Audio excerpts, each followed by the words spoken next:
Okay. जय Hind everyone. आज हम लोग ग्रेविटेशन चैप्टर के अगले पार्ट में जा रहे हैं और एक नए साइंटिस्ट के बारे में पढ़ेंगे जिनका नाम है कैपलेट्स। ठीक है, आज का जो हमारा टॉपिक होगा, हम लोग देखेंगे कि कैसे तुम्हारे ये जो कैपलेट थे, इन्होंने प्लानिटरी मोशंस को लेकर कैसे लॉज दिए थे। जैसे न्यूटन के हम लोग तीन लॉ पढ़ते हैं ना, law of inertia, law of momentum, है ना, फिर उसके बाद every action is equal and opposite reaction, force is equal to mass into acceleration. ठीक है, ऐसे कैपलर्स के भी तुम्हारे तीन लॉज है प्लैनेट को लेकर। तो उन तीन लॉज के बारे में पढ़ने की कोशिश करेंगे कि कैसे एक जो प्लैनेट है वो तुम्हारे सन के अराउंड तुम्हारा मूव करता है। और इवन इस चीज से हम ये चीज को भी डिफाइन करने की कोशिश करेंगे कि कैसे सैटेलाइट भी तुम्हारा मतलब किसी भी प्लैनेट के अराउंड मूव करता है। मतलब कि कैपलर्स ने जो तीन अपने लॉज दिए वो टोटली किस चीज पे बेस्ड है, तुम्हारे प्लानिटरी मोशन पे बेस्ड है। समझ में आ रहा है? प्लानिटरी मोशन मतलब प्लैनेट कैसे मूव कर रहा है। और ये प्लानिटरी मोशन बेसिकली हमारे मतलब क्या कहते हैं ग्रहमंडल के लिए, ठीक है, जो सन है, और भी उसके लिए यूज हो सकता है, बट जो रिसर्च हुई है वो तुम्हारे इसी पर्टिकुलरली जो तुम्हारा मतलब क्या कहते हैं जो अपना सन है उसके अकॉर्डिंगली ही हुई है। ठीक है, तो जब हम कैपलेस के तीन लॉ पढ़ चुके होंगे, तो थर्ड जो लॉ है, थर्ड लॉ में कहीं ना कहीं हम लोग इस तरीके का एक कंसेप्ट जानेंगे कि यार r cube is directly proportional to T square.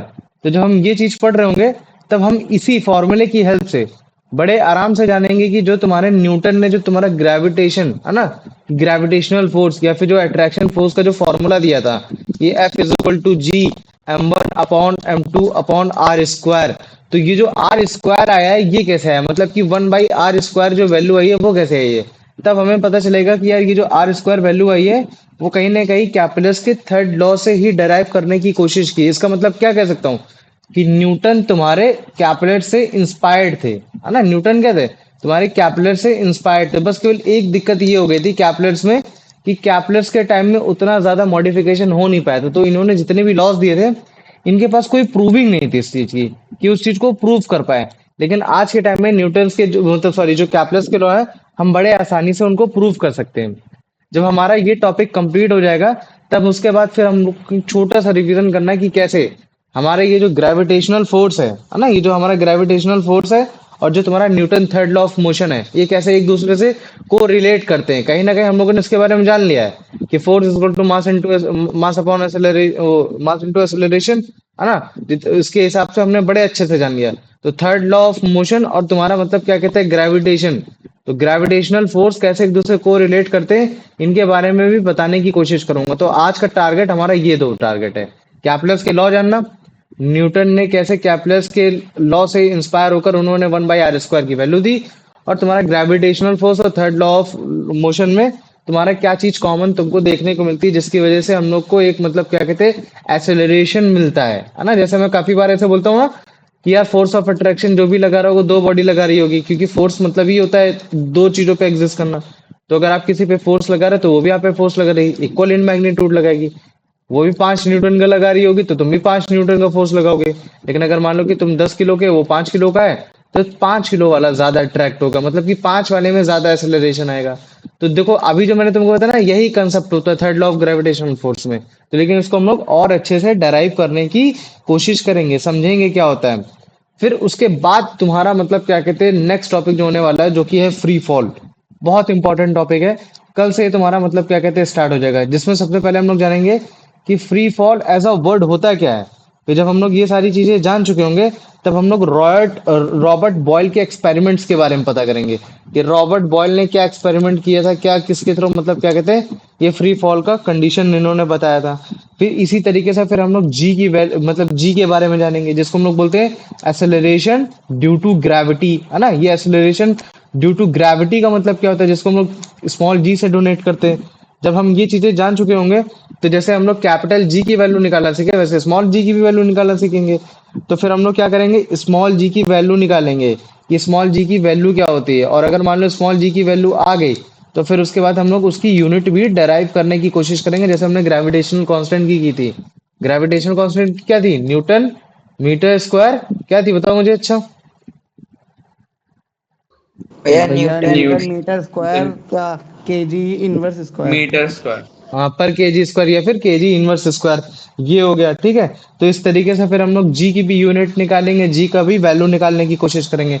और फिर हम ये देखेंगे यार, ये जो एक्सेलरेशन ड्यू टू ग्रेविटी या फिर जो जितनी भी वैल्यू आई है, क्योंकि हमें मालूम है कि कैपिटल जी की जो वैल्यू होती थी कितनी होती थी बताओ, 6.67 इंटू 10 की पावर, टू 10 की पावर -11 हाँ -11 है ना, न्यूटन मीटर स्क्वायर न्यूटन पर मीटर पर KG square square. KG inverse square. ये कैसी वैल्यू होती थी, ये कांस्टेंट वैल्यू होती थी। अगर भैया ये कांस्टेंट वैल्यू है तो इसका मतलब है कि ये हर जगह कॉमन होगी। लेकिन क्या हम देखेंगे, क्या स्मॉल जी की वैल्यू चेंज तो नहीं हो रही, तो हम इनके अंदर मतलब वेरिएशन देखने को देखेंगे कि हाँ, कहाँ कहाँ तुम्हारा वेरिएशन शो हो रहा है। तो जब हम लोग वेरिएशन पढ़ चुके होंगे, तब हम उसके बाद देखेंगे कि हाँ यार, ये जो है तुम्हारा एक्सेलरेशन ड्यू टू ग्रेविटी, ये तुम्हारे मास पे भी डिपेंड नहीं करती है।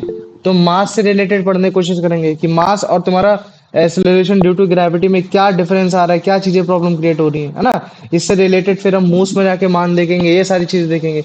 जब हम ये पढ़ चुके होंगे, तो हमें पता चलेगा कि यार कहीं ना कहीं ग्रेविटी के सेंस में हमारी बॉडी जो एक्सेलरेट कर रही है, उसमें हम लोग मोशन की इक्वेशंस भी डाल सकते हैं। जैसे हम लोगों ने v equal to u plus a t, है ना, s equal to u t plus half a t square.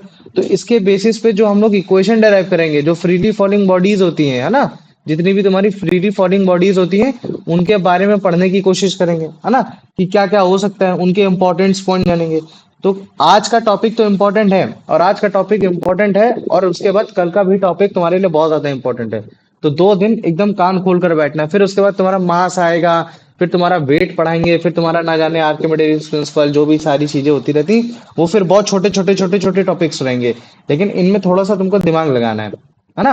ये जो तुम्हारा फ्री फॉल हो गया, एक्सेलरेशन ड्यू टू ग्रेविटी हो गया, ये तुम्हारे मोशन चैप्टर से रिलेट करेगा समहाउ, है ना। Third law of second motion chapter से हो जाएगा, force and laws of motion से रिलेट करेगा।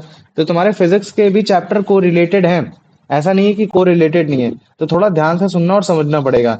लेकिन आज से जो हम स्टार्ट करेंगे, वो हम लोग कैपलर्स के लॉ से स्टार्ट करेंगे। ठीक है, अभी मुझे बताओ ओवरव्यू आज का और कल का पता चल गया कि नहीं पता चल गया?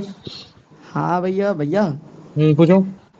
भैया आपने वो जो कांस्टेंट लिखा है 6.67 इंटू 10 की पावर -11, हाँ, उसमें भैया आपने केजी इनवर्स स्क्वायर नहीं किया, उसमें आपने केजी स्क्वायर लिखा है। अरे वो मतलब ऐसा ही दिखाने की बात कर रहा है कि लो अब हो गया ओ इनवर्स।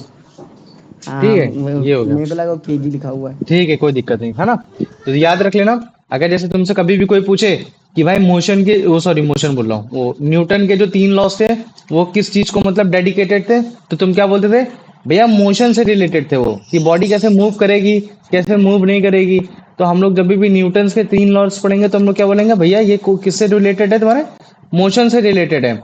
और अगर मान लो कि मैं इसी चीज में अगर ऐड कर दूं कि भाई कैपिलर्स के जो तुम्हारे 3 लॉज हैं, वो किस चीज से रिलेटेड है, तो तुम क्या बोल दोगे? भैया वो प्लानिटरी मोशन से रिलेटेड है। तो बोलेगा यार, मोशन, प्लानिटरी मोशन, मतलब ये प्लानिटरी मोशन क्या है? तो तुम क्या बोलोगे कि हाँ भैया, इसमें हमको ये जानने को मिलेगा कि कैसे ये 3 लॉ हमें बताते हैं कि प्लैनेट का मोशन होता है अराउंड द सन, है ना।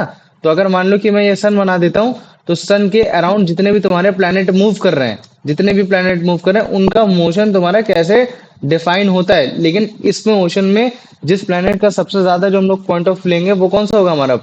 वो होगा हमारा अर्थ। और इसी के हेल्प से हम लोग डिफाइन करने की कोशिश करेंगे कैसे सैटेलाइट्स, है ना। सैटेलाइट्स मतलब समझो, जब मैं सैटेलाइट्स बोलता हूँ, तो सैटेलाइट 2 तरीके की होती हैं। एक होती तुम्हारी नेचुरल सैटेलाइट होती है, और एक होती तुम्हारी आर्टिफिशियल सैटेलाइट होती है। आर्टिफिशियल सैटेलाइट वो होती है जो हम लोग रॉकेट से भेजते हैं, और तुम्हारी नेचुरल सैटेलाइट वो होती है जो तुम्हारा मून होता है ना। हमारे पास नेचुरल सैटेलाइट कितनी, एक है। लेकिन तुम्हारे पास जुपिटर के पास अलग है, सैटर्न के पास ना जाने 70 से 72 हो रखे, जिनमें गानामाइट्स तरीके के नाम पाए जाते हैं, है ना। इस तरीके के तुम्हारे सैटेलाइट्स हो गए। सैटेलाइट्स का काम ही होता है कि प्लैनेट के अराउंड मूव करना, और प्लैनेट का काम होता है सन के अराउंड मूव करना। ठीक है, तो इस चीज को समझो। इतना आ गया? आ गया?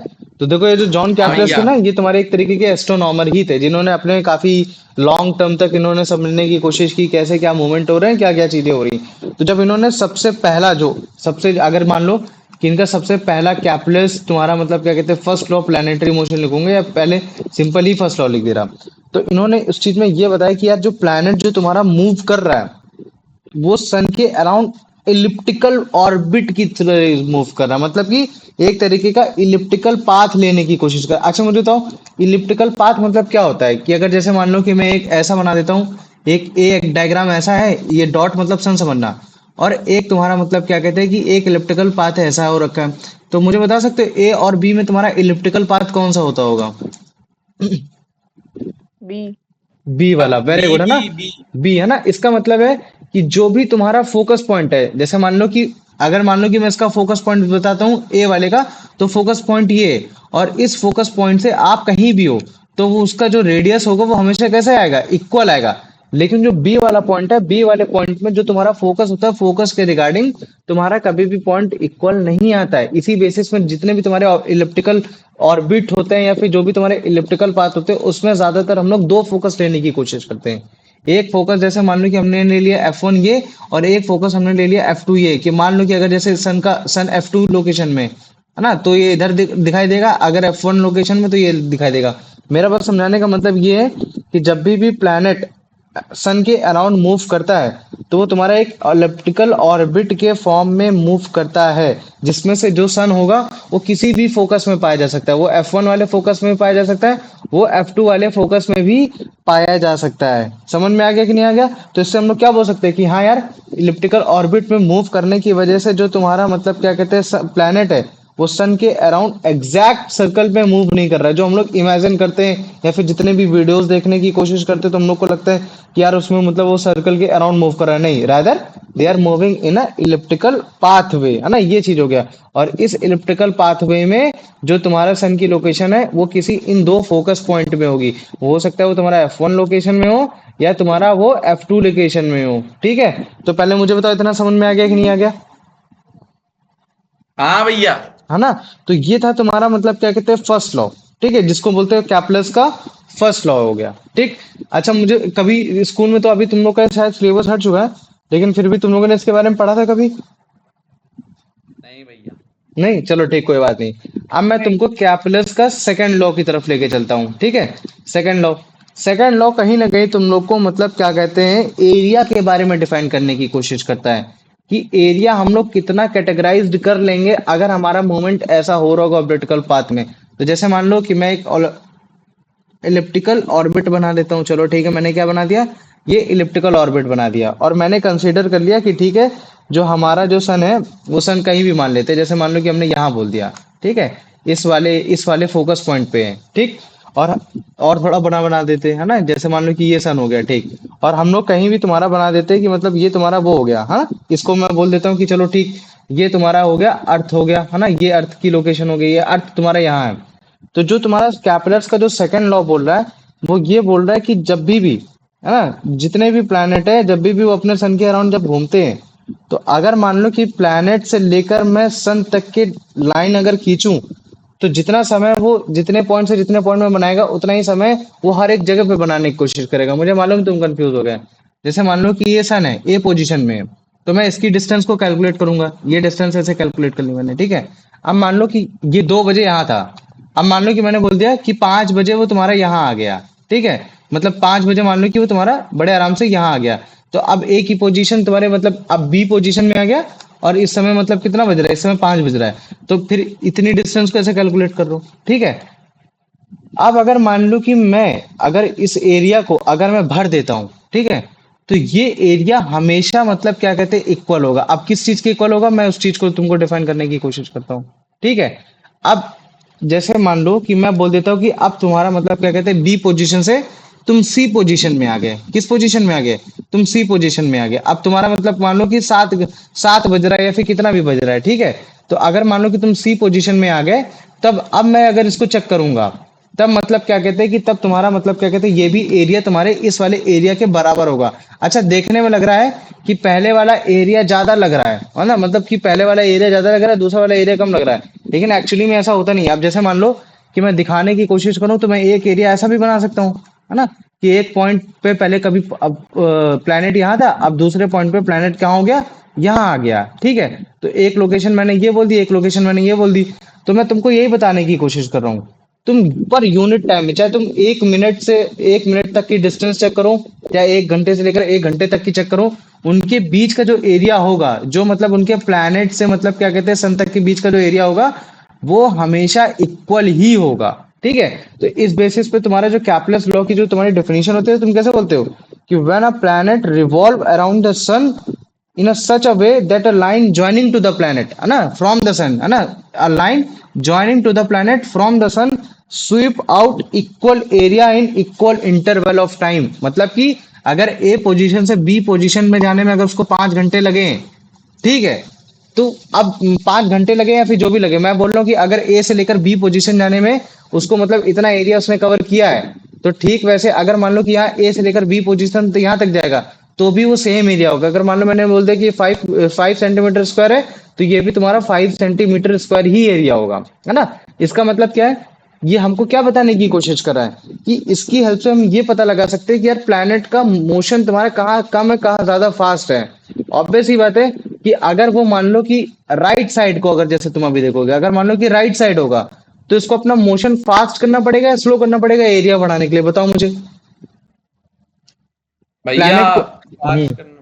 फास्ट करना पड़ेगा, वेरी गुड, है ना। तभी तुम देख रहे हो कि अगर मान लो कि इनके बीच की डिस्टेंस अगर मैं देखूं ये 10 किलोमीटर है, तो हमको देख के ही लग रहा है कि यार इसकी किलोमीटर की डिस्टेंस कैसी होगी, थोड़ी सी कम होगी, वो हो सकती है 7 हो या 8 हो ये, लेकिन इनके बीच में डिस्टेंस बहुत बड़ी हो रखी है तुम्हारे मतलब क्या कहते हैं तुम्हारे सन से लेकर प्लैनेट तक के बीच में, इसी वजह से इन दोनों का एरिया बराबर आ जा रहा है ना। तो याद रख लो, हम ऐसा बोल सकते हैं कि जब भी प्लैनेट सन के पास होगा मतलब कि क्लोजर टू द सन, तो फिर उसका मूवमेंट कैसा होता है बताओ मुझे फिर। भैया तो और फास्ट होगा। हाँ फास्ट होगा, मतलब कि मतलब इस वाले लोकेशन की बात करो ना, कि मान लो कि अगर यहाँ से लेकर यहाँ तक में वो कहीं भी है ना, तो उसका मतलब क्या है कि उसका मूवमेंट उसको फास्ट करना पड़ेगा। और वो फास्ट क्यों करना चाहेगा, क्यों, क्योंकि भाई उसको इक्वल एरिया बनाना है, अदरवाइज कैपलेस के लॉस के अकॉर्डिंग वो फेल हो जाएगा ये। और लेकिन जैसे जैसे मान लो कि सन के अराउंड से तुम दूर होते चले जाओगे, तो अगर सन दूर हो गए तो फिर तुम्हारा मूवमेंट कैसा हो जाएगा प्लेनेट का, भैया स्लो हो जाएगा। स्लो हो जाएगा, वेरी गुड, है ना। तो लेकिन दोनों बार चाहे प्लैनेट तुम्हारा फास्ट मूव कर रहा हो चाहे स्लो मूव कर रहा हो, लेकिन जब भी हम उनके बीच में जब एरिया को कैटेगराइज करेंगे विद रिस्पेक्ट टू टाइम, तो हमें पता चल जाएगा कि हाँ यार उन लोगों ने विद रिस्पेक्ट टू टाइम, तो हम लोग को पता चल जाएगा कि हाँ यार जो उनके बीच में जो एरिया है वो एक्चुअली में इक्वल ही है ना।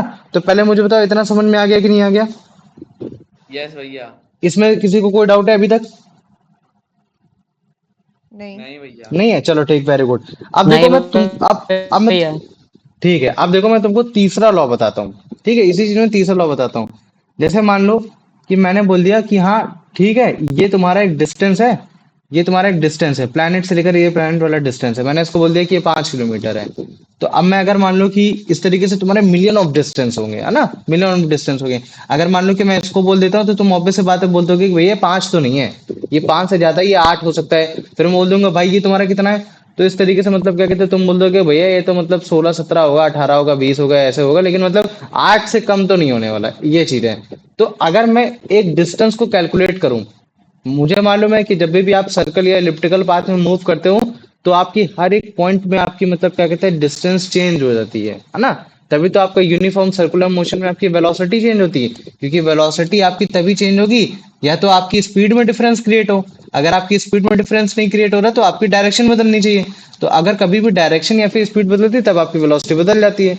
ठीक ऐसे यहाँ भी, और ये सबसे ज्यादा केस कहाँ देखने को मिलता था हमको, यूनिफॉर्म सर्कुलर मोशन में हमको देखने को मिलता था। तो कहीं ना कहीं ये भी तुम्हारा एक तरीके का सर्कुलर मोशन ही है, जिसमें मतलब क्या कहते हैं इलिप्टिकल पाथ में बॉडी मूव कर रही है, और हर पाथ में बॉडी मूव कर रही है तो हर पाथ में उसकी डायरेक्शन चेंज हो रही है, और डायरेक्शन चेंज होने की वजह से क्या है, कहीं ना कहीं उनका डिस्टेंस भी बदल रहा है। और जब तुम लोग कभी अगर मैथमेटिक्स में तुमने पढ़ा होगा तो हमने पढ़ा है मीन मीडियन मोड, है ना, कभी इसके बारे में सुना है, मीन मीडियन मोड के बारे में बताओ। हाँ भैया। सुना है ना।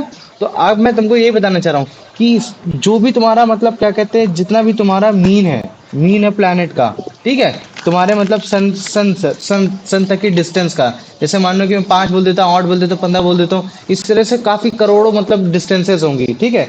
अगर उसका मैं मीन निकालता हूँ, ठीक है, मैं उसका मीन निकाला और मैंने उस मीन को अगर मैं क्या कर दूं उसका क्यूब कर दूं, तो बेसिकली पता है किसके प्रोपोर्शनल होगा, वो तुम्हारे टाइम के प्रोपोर्शनल होगा, उस टाइम के प्रोपोर्शनल होगा जिस टाइम तक में तुम्हारा एक सन मतलब एक प्लैनेट बड़े आराम से रिवॉल्व करा पा रहा है। जैसे मान लो कि मैंने बोल दिया कि यार जो तुम्हारा मतलब मीन डिस्टेंस है ना तुम्हारे मतलब क्या कहते हैं सन से लेकर प्लैनेट तक की, और उसका अगर मैं क्यूब कर दूं, तो वो बेसिकली इस चीज के इक्वल आ रहा है कि एक प्लैनेट को ए पोजीशन से मूव करने के बाद वापस उसी पोजीशन आने में कितना समय लग रहा है, और वो जो समय होगा वो बेसिकली किसके बराबर होगा, वो जस्ट उसके square of the time distance बराबर होगा, है ना। ये मैं बताने की कोशिश कर रहा हूँ। अगर मैं बोल रहा हूँ कि हाँ ठीक है, अगर टाइम उसको मतलब क्या कहते हैं, मतलब मैं अगर ऐसे बोल देता हूँ कि जब मीन था तुम्हारा, मतलब कि मीन की वैल्यू जब 9 थी, तब तुम्हारा मतलब क्या कहते हैं जो टाइम लग रहा था वो 4 लग रहा था। तो ठीक वैसे अगर मान लो कि मैं बोल दूंगा कि अगर तुम्हारा अब अगर मीन तुम्हारा वो हो गया, मतलब कि अगर 16 हो गया, ठीक है ना, अगर 16 हो गया, तब तुम्हारे उसकी वैल्यू कितनी हो जाएगी, एक बढ़ा दोगे 25 हो एक जाएगी, बढ़ है ना। जाएगी। हाँ 25 हो जाएगी ऐसे, ठीक है, मतलब दो, सॉरी 3, 9 हो जाएगी। कैसे हो जाएगी, अगर मैंने पहले यहाँ 3 लिया था तो मैंने यहाँ 2 ले लिया था, अब अगर मैं यहाँ 4 ले रहा हूँ तो हम इधर मुझे कितना लेना पड़ेगा, 3 लेना पड़ेगा। तो कुछ इस तरीके से तो कैपलर्स का थर्ड लॉ यही बता रहा है कि अगर मैं उसके प्लैनेट से लेकर सन तक के डिस्टेंस की अगर एक मीन निकालूं, सारे उसका मीन निकालूं, उसका क्यूब करूं, तो वो डायरेक्टली प्रोपोर्शनल होगा उसके टाइम के बेसिस पे कि वो कितने समय पे कितना घूम पा रहा है, और वो जो टाइम वो लगा रहा है वो कितना लगा रहा है, टी स्क्वायर लगा रहा है। तो ये हमारा मतलब क्या कहते हैं, एक वो निकल कर आता है r cube directly proportional to T square. और जो आर क्यूब है ये क्या है, तुम्हारा एक टाइम पीरियड, मतलब क्या कितना है, तुम्हारा मीन डिस्टेंस है। आर कितना बता रहा है तुम्हारा, ये मीन डिस्टेंस है। और ये टी स्क्वायर क्या बता रहा है कि तुम्हारा ये टाइम हो रखा है। और जब भी तुम इसको ओपन करोगे तो एक कांस्टेंट आ जाएगा कि अगर मान लो कि कोई दिक्कत हो गई या फिर कुछ वो हो गया तो उसके हिसाब से कैलकुलेशन को चेंज कर सकेंगे। लेकिन इस कांस्टेंट की वैल्यू बराबर रहती है, मतलब कभी भी चेंज नहीं होती। इसको 1 ले सकते हो या फिर कुछ भी ले सकते हो ना, ये हो गया। तो इसी तुम्हारे इसी कैपलस के थर्ड लॉ के बेसिस पे, मीन टाइम की बेसिस पे, कि अर्थ का जो मतलब क्या कहते हैं ग्रेविटेशनल फोर्स है ना, कब ज्यादा है कब कम है, तो हमें मालूम है कि जब वो पास में होता है ना, जब मतलब क्या कहते हैं जब भी कोई ऑब्जेक्ट पास में होता है तो ज्यादा होता है ग्रेविटेशनल फोर्स, और जब काफी दूर होता है तो तुम्हारा कम होता है। क्यों, क्योंकि डिनोमिनेटर की वैल्यू बढ़ने लगती है, तो वो डिनोमिनेटर में 1/r² रखा गया। तो कैसे रखा गया कैसे नहीं रखा गया, तो कैपलस के थर्ड लॉ के बेसिस में हम लोग पढ़ने की कोशिश करेंगे। लेकिन पहले मुझे बताओ, ये जो 3 लॉज मैंने तुमको बताने समझाने की कोशिश की, ये समझ में आ गया कि नहीं आ गया, पहले ये बताओ। हाँ भैया। आ गया, चलो ठीक है, अभी तुम लोग को दिखाते हैं, अभी समझ में आ जाएगा, ठीक है, और थोड़ा आएगा, ठीक है। तो ये है तुम्हारे कैपलस, ठीक। और टाइप, मतलब क्या कहते हैं एक तरीके के तुम्हारे एस्ट्रोनॉमर्स है, 16th सेंचुरी के एस्ट्रोनॉमर है ना, जिन्होंने मतलब क्या कहते हैं प्लानिटरी मोशन को लेकर इन्होंने लॉज दिए, है ना। इसी वजह से इनको लोग क्या बोलते थे, कैपलस लॉज ऑफ प्लानिटरी मोशन, है ना। इन्होंने इस चीज को भी डिफाइन करने की कोशिश की कि कैसे एक सैटेलाइट भी तुम्हारा मतलब प्लैनेट्स के अराउंड मूव करती है। और यहाँ जिस सैटेलाइट की बात हो रही है वो तुम्हारे नेचुरल सैटेलाइट मून की बात हो रही है, विद रिस्पेक्ट टू अर्थ की बात हो रही है, ठीक है। तो इनका जो पहला लॉ था, पहले लॉ में इन्होंने क्या बताया कि ये देखो कि जब भी प्लैनेट तुम्हारा मूव कर रहा होगा अराउंड द सन, तो वो जो पाथ होगा वो इलिप्टिकल पाथ होगा, मतलब कि एक इलिप्टिकल ऑर्बिट होगा, जिसमें जो सन होगा वो किसी भी 2 फोकस में लोकेट किया जा सकता है। वो हो सकता है कि इस वाले फोकस में हो, या फिर वाले हो सकता है कि इस वाले फोकस में हो। तो अच्छा, तुम डायग्राम को देख के बता सकते हो कि अगर मान लो कि मैं इधर ए लिखता हूँ इधर बी लिखता हूँ, तो किस वाले फोकस पे तुम्हारा सन लोकेटेड है, ए। ए वाले में भैया ए लोकेटेड है ना, में। हाँ ए वाले में। तो वेरी गुड, है ना। तो ये ऊपर इस तरीके से मैंने तुमको समझाने की कोशिश की, और कहीं ना कहीं तुमको इसमें ये देखने को भी मिल रहा होगा कि जब तुम्हारा मतलब क्या कहते हैं प्लैनेट है जब सन के पास आ रहा है तो उसकी मतलब क्या कहते हैं स्पीड बढ़ रही हो, जब जैसे जैसे दूर जा रहा है तो वैसे वैसे वो कम हो रहा है ना। ये अगर तुम लोग को देखने को मिलेगा। लेकिन अगर तुम एग्जाम में डायग्राम बनाओगे तो तुम कुछ इस तरीके से डायग्राम बनाने की कोशिश करना, ठीक है, जिसमें तुम बताना कि जो एक अगर मान लो कि एक तुम्हारा वो है प्लैनेट पी है, अगर वो तुम्हारे सन के अराउंड मूव कर रहा है एक इलिप्टिकल ऑर्बिट में, तो उसमें 2 फोकस पाए जाएंगे F1 और F2, जिसमें से सन जो होगा किसी भी एक उसमें मतलब लोकेटेड होगा। लेट अस कंसीडर कि फोकस पॉइंट F1 में लोकेटेड है, जो कि ये तुम्हारा हो रखा है ना। तो यही लॉ तुम्हारा बता दे यही इसी इलिप्टिकल पाथ की वजह से, है ना, इसी इलिप्टिकल पाथ की वजह से हमको बता देता है कि हाँ जब भी प्लैनेट तुम्हारे सन के अराउंड मूव कर रहे होते हैं तो वो बेसिकली तुम्हारा एक सर्कुलर पाथ नहीं होता, है ना। वो कोई एग्जैक्ट सर्कल नहीं होता, अगर वो एक तुम्हारा ओवल शेप का होता है, इक्लिप्स जैसा बनाने की कोशिश करेगा, है ना, मतलब कि एक इलिप्टिकल पाथ बनाने की कोशिश करेगा। तो ये था तुम्हारा फर्स्ट लॉ था। अब देखो यही सेकंड लॉ, कि अगर मान लो कि मैं तुमसे बोलता हूँ कि स्टार्टिंग में ये फास्ट है ना, जैसे कंसीडर करो, चलो ठीक है, दूसरे वाले लॉ में इमेज ही बनी है, ठीक है, जैसे इसको देखो, ठीक। तो दूसरे वाले में अगर तुम ध्यान से देखोगे तो अगर मैं बना देता हूँ कि हाँ चलो ठीक है, उसने ए पोजीशन से बी पोजीशन जाने में जितना समय लगाया, तो ठीक मुझे पता है कि वो बहुत तेज समय लगा रहा है, है ना। लेकिन अगर मान लो कि मैं इसी चीज को मैं यहाँ भी दिखा दूं, ए से लेकर बी तक दिखा दूं, लेकिन अगर मैं दोनों की डिस्टेंस को कैलकुलेट करूंगा तो दोनों की डिस्टेंस मतलब दो सॉरी डिस्टेंस तो अलग अलग होगी, लेकिन कहीं ना कहीं उनका मतलब क्या हो जाएगा, एरिया बराबर हो जाएगा। अगर मान लो कि इसका मैं लिख देता हूँ 10 सेंटीमीटर स्क्वायर, तो इसका भी कितना आ जाएगा, 10 सेंटीमीटर स्क्वायर हो जाएगा। तो यही तुम्हारा कैपलेस का सेकंड लॉ बोल रहा है कि जब भी कोई भी प्लेनेट तुम्हारा सन के अराउंड रिवॉल्व करता है, तो वो कुछ इस तरीके से रिवॉल्व करता है कि अगर मैं प्लेनेट को सन से जोड़ दूं, हाँ, और उनके बीच में जो भी तुम्हारा मतलब क्या कहते हैं टाइम लगा, उसके टाइम के हिसाब से अगर कहीं और भी जाके चेक करता हूँ, तो मुझे पता चलेगा कि यार वो तुम्हारा इक्वल एरिया स्वीप करने की कोशिश कर रहा है in equal interval of time में। तो मतलब समझ लो ना, इक्वल इंटरवल ऑफ टाइम का मतलब क्या है कि अगर मान लो कि मैं ये वाला एरिया चेक कर रहा हूँ ना, इस वाले एरिया का, तो ये अगर 5 मिनट इतना लगाने में डिस्टेंस ले रहा है और 5 मिनट इतना डिस्टेंस लगाने में ले रहा है, तो मैं मतलब टाइम को देखूंगा कि एक टाइम में वो कितना डिस्टेंस आगे बढ़ पा रहा है, एक टाइम में कितना बढ़ पा रहा है। लेकिन जब हम लोग इस तरीके से देखते हैं, तब हमको पता चलता है कि यार जो तुम्हारा जब सन के पास में होता है प्लैनेट, तो सबसे ज्यादा फास्ट होता है ना, क्योंकि वो सबसे ज्यादा एरिया कवर करने की कोशिश करे। क्योंकि अगर प्लैनेट दूर हो गया है ना, अगर मान लो कि प्लैनेट ही अगर दूर हो गया, तब तो एरिया बना ही लेगा बड़ा, और अगर पास में और एरिया बड़ा बनाना है, तो उसका मतलब उसको और फास्ट करना पड़ेगा अपने डायमेंशन को बढ़ाने के लिए। इसी वजह से जब भी आप लाइन को ज्वाइन करते हो प्लैनेट को सन से, और हम ये बोलते हैं कि हाँ इक्वल एरिया तुम्हारा स्वीप हो रहा है इक्वल इंटरवल ऑफ टाइम में, इसका मतलब क्या है कि जब भी प्लैनेट तुम्हारा क्लोजर होगा सन के, तो वो फास्ट मूव करने की कोशिश करेगा, और जब भी वो तुम्हारा फार्दर होगा सन के, तो वो स्लो मूव करने की कोशिश करेगा। तभी तुम्हारा मतलब क्या होता है कि तभी तुम्हारा इक्वल हमारा एरिया निकल कर आ पाता है। ये है। तो एक बार इसको देखो, ये भी इसमें भी तुम समझ जाओगे। ठीक है, एक सेकंड को। तो अभी तक मुझे बताओ, इतना समझ में आ गया कि नहीं आ गया, या इसमें किसी को कोई डाउट है? नहीं है। नहीं नहीं ना, भैया। चलो वेरी गुड, है ना। ये देखो, अभी इसको देखो, यही बताने की कोशिश कर रहा है। देखो ध्यान से देखो, जब तुम्हारा जैसे इसमें आता है ना, इसमें यहाँ जैसे सन के पास आएगा, स्पीड फास्ट हो जाएगी, है ना, जैसे दूर जाएगा वैसे वो हो जाएगी। तो यही बताने की कोशिश कर रहा है कि अगर जैसे मान लो कि पहले तुम ए पोजीशन में थे, अब तुम बी पोजीशन में आ गए, ए पोजीशन से बी पोजीशन में आ गए, और तुमको ए से बी आने में अगर 5 मिनट लगा है, तो ठीक वैसे अगर मान लो कि मैं ये भी यहाँ ए बोल देता हूँ, यहाँ भी बी बोल देता हूँ, या फिर ए डैश या बी डैश बोल देता हूँ, तो ए डैश और बी डैश तक पहुंचने में भी तुमको 5 मिनट लगे। लेकिन जब भी हमने इन दोनों का एरिया निकाला कि यार ए डैश मतलब ए से लेकर बी तक के बीच का डिस्टेंस वो भी 5 सेंटीमीटर स्क्वायर आ रहा है, और जो तुम्हारा ए डैश से लेकर बी डैश आ रहा है वो भी 5 सेंटीमीटर स्क्वायर आ रहा है। लेकिन इक्वल कब आएगा, जब आप इक्वल इंटरवल ऑफ टाइम में ही चेक करोगे। ऐसा नहीं है कि आपने ऊपर वाले में 6 मिनट का चेक किया, नीचे वाले में 3 मिनट का चेक कर लिया, है ना। तो इस तरीके से अगर आप डिफाइन करोगे, अगर इक्वल इंटरवल ऑफ टाइम में चेक करो, तो मैं एक एक मिनट में पर यूनिट टाइम में भी चेक कर सकता हूँ। हर बार मेरा जो एरिया आएगा वो इक्वल ही आएगा, उसमें कोई भी चेंज नहीं आएगा। तो पहले मुझे बताओ, इतना समझ में आ गया कि नहीं आ गया? हाँ भैया। हाँ, ये एक डेफिनेशन है, और ये इसका एक नीचे कंक्लूजन आ गया, है ना, कि अगर मान लो कि ऐसा होता है, तो ये कंक्लूजन हमारा डेराइव्ड हो जाएगा। लेकिन अगर आपको कभी भी समझाना है, तो आपको इस तरीके से बताना पड़ेगा कि अगर मान लीजिए कि एक प्लैनेट है पी, वो इलिप्टिकल ऑर्बिट के सन के अराउंड घूम रहा है, तो जब प्लैनेट पास में होगा एट अ पोजीशन ए, है ना, एट अ पोजीशन ए, तो वो तुम्हारा फास्टर ट्रेवल करेगा, है ना, एक टी टाइम में। तो टी टाइम में जब उसने फास्टर ट्रेवल किया, तो बी पोजीशन तक बड़े आराम से आ गया। लेकिन अगर सेम प्लैनेट आपका फादर है at a position A dash, जिसको हम लोग ये बोल सकते हैं ए डैश, है ना, तो वो तुम्हारा स्लोली मूव करेगा, ठीक है, एट अ टी टाइम, मतलब दोनों समय टी टाइम लिया, मतलब कि दोनों बराबर है। हमें कैसे पता चला कि टाइम बराबर है? तो देखो यहाँ भी स्मॉल टी लिया है और यहाँ भी स्मॉल टी लिया, मतलब स्मॉल टी में बराबर है।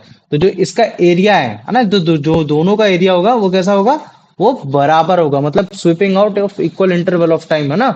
जब भी हम लोग चेक करेंगे, तो इसके हिसाब से हम लोग क्या बोल सकते हैं कि हाँ, अगर प्लैनेट पास में है, तो वो जल्दी दौड़ेगा सन के कंपैरिजन में, इक्वल एरिया कंप्लीट करने की वजह से, और अगर दूर में है तो धीमे धीमे दौड़ेगा, है ना। तो कैपलेट का सेकंड लॉ यही बता रहा है कि planet does not move with a constant speed, बराबर स्पीड में नहीं दौड़ रहा है, कहीं फास्ट है कहीं स्लो है, कहीं फास्ट है कहीं स्लो है। बस ग्रेटर तब होगा, स्पीड तब ज्यादा होगी जब वो नियरर टू द सन होगा, लेस तब होगी जब वो प्लैनेट तुम्हारा फादर टू द सन होगा, है ना। और कभी भी प्लैनेट तुम्हारे सन के अराउंड कांस्टेंट स्पीड से मूव नहीं करता है, वो तभी हो सकता है जब वो तुम्हारा एक ट्रू सर्कल के अराउंड मूव कर रहा हो, है ना। अगर ट्रू सर्कल होगा तभी हो सकता है ना, अगर ट्रू सर्कल होगा तो रेडियस बराबर हो जाएगी, जब रेडियस बराबर हो जाएगी तब उसे कोई दिक्कत नहीं है। लेकिन यार रेडियस तो बराबर है नहीं, इलेक्ट्रिकल ऑर्बिट में हो रखा है, तो इसी वजह से प्लैनेट तभी तुम्हारा कांस्टेंट स्पीड में मूव करेगा जब तुम्हारा एक ट्रू सर्कल में होगा। तो कैपलेस का सेकंड लॉ आ गया कि नहीं आ गया, बताओ मुझे। हाँ भैया। आ गया, चलो वेरी गुड। अब कैपलेस के तुमको मैं थर्ड लॉ की तरफ लेके चलता हूँ। तो अभी तुमको इसमें इमेजिन करना है। अब इसमें थोड़ा सा इमेजिन करना पड़ेगा। इसमें तुमको इमेजिन ये करना पड़ेगा कि मान लो कि इतना भी ज्यादा इलिप्टिकल पाथ नहीं है, समहाउ वो तुम्हारा थोड़ा सा सर्कुलर इन नेचर का हो रखा है, पाथ हो रखा है।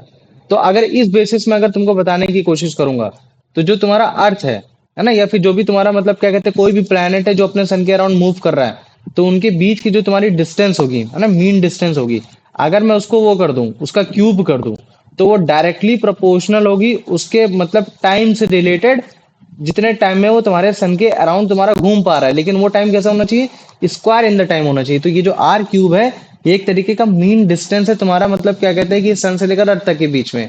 तो जितनी भी तुम्हारी डिस्टेंस है ना, जितनी भी तुम्हारी डिस्टेंस है, सारी डिस्टेंस को कैलकुलेट के मीन मीडियन मोड अगर तुम लोग को कभी निकालना सीखा होगा, तो जैसे मान लो कि मैं तुमसे बोल देता हूँ कि हाँ चलो ठीक है, एक वैल्यू है तुम्हारी 1 है, एक है 2 है, और एक है 3 है, और एक है 4 है, और मैं तुमसे पूछता हूँ कि चलो इसका मीन बताओ, तो तुम क्या करते हो, ऐसे ऐड करते हो सबसे पहले कि तुम्हारा ये हो गया 1 2 3 3 3 6 और 4 10, और भैया टोटल नंबर कितना है आपका, 1 2 3 4, और 4 हो गया, तो फिर आप इस तरीके से डिवाइड करने की कोशिश करते हो, तब आपकी वैल्यू आती है। ओ भैया 2.5 आ गई वैल्यू, तो ये आपका मीन हो जाता है, मीडियन मीडियन आ जाता है, इस तरह से मोड आ जाता है ना।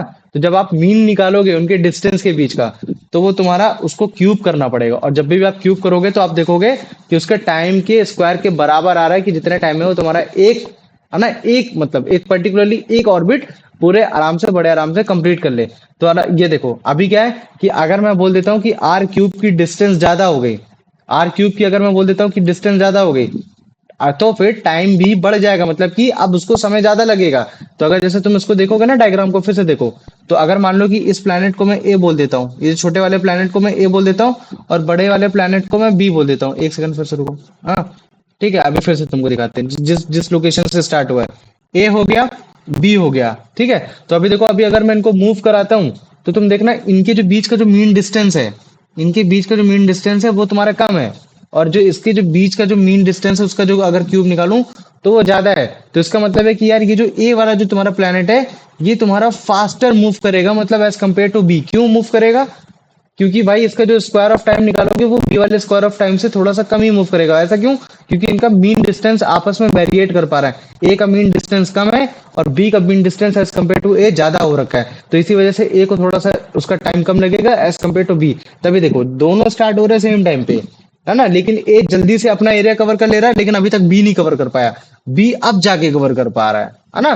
तो जितना ज्यादा मीन डिस्टेंस होगा, उतना ज्यादा मतलब क्या कहते हैं कि तुम्हारा वो तुमको देखने को मिलेगा, उतना ज्यादा तुमको टाइम लगते हुए तुमको देखने को मिलेगा। फिर से देखो, तुम्हारा ए जैसे ही आ जाएगा, ए में कंप्लीट हो जाएगा, ठीक है, और वो एक्स्ट्रा चक्कर काट लिया इतना सारा, है ना। लेकिन जो तुम्हारा बी है वो बी अभी तक नहीं काट पाया। समझ में आ रहा है कि नहीं आ रहा है? तो ये कुछ इस तरीके से बताने की कोशिश कर रहा है, जितना ज्यादा मीन डिस्टेंस, उतना ज्यादा आपको टाइम निकालना, टाइम लगेगा आपको एक कंप्लीट सर्कल कंप्लीट करने में। तो पहले मुझे बताओ, इतना समझ में आ गया कि नहीं आ गया?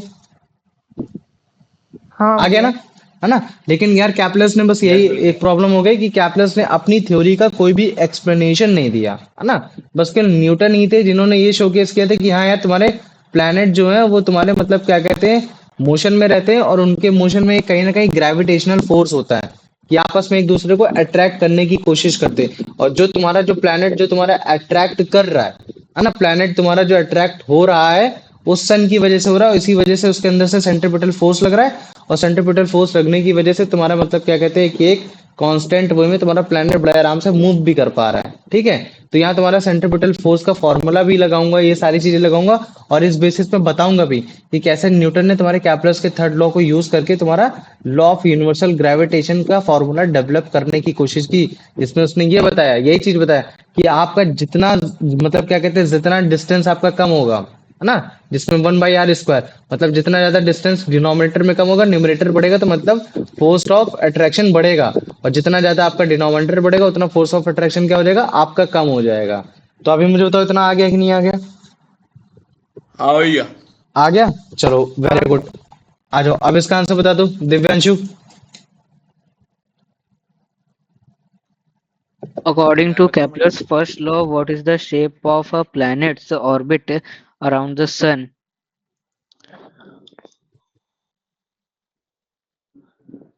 भैया Option C. ऑप्शन सी पूरा पढ़ तो। An elliptical हाँ, oval-shaped orbit. वेरी गुड, आ जाओ। अब इसका आंसर बता दो यश। Where is the sun located in a planet's elliptical orbit? हम्म, बताओ मुझे। भैया ऑप्शन है at the centre of the ellipse.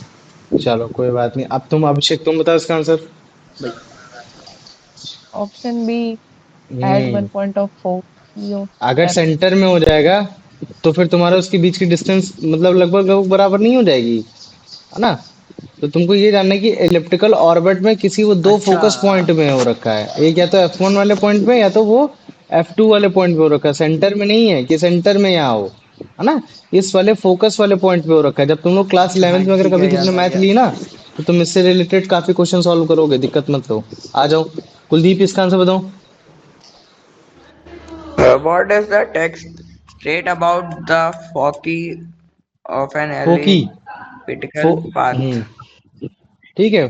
Focus होता Foci. है एक सिंगुलर, मतलब अगर मान लो मैंने बोल दिया सन F1 में तो तुम क्या बोलोगे कि उसका फोकस पॉइंट क्या है, F1 है।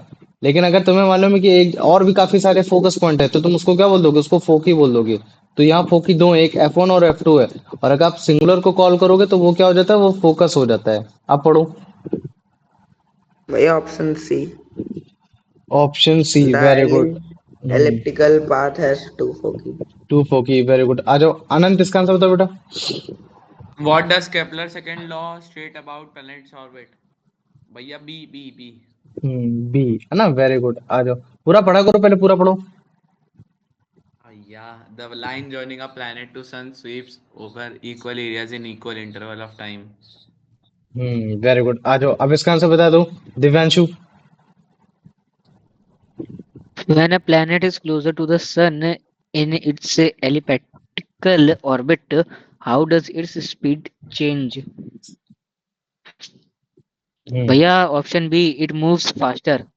इट मूव फास्टर, है ना, जब वो क्लोजर होता है। Very good. आ जाओ, अब इसका आंसर बता दो, मतलब क्या कहते हैं कि यश। A planet moving slowly in its orbit indicates that it is in what position relative to the sun? Hmm,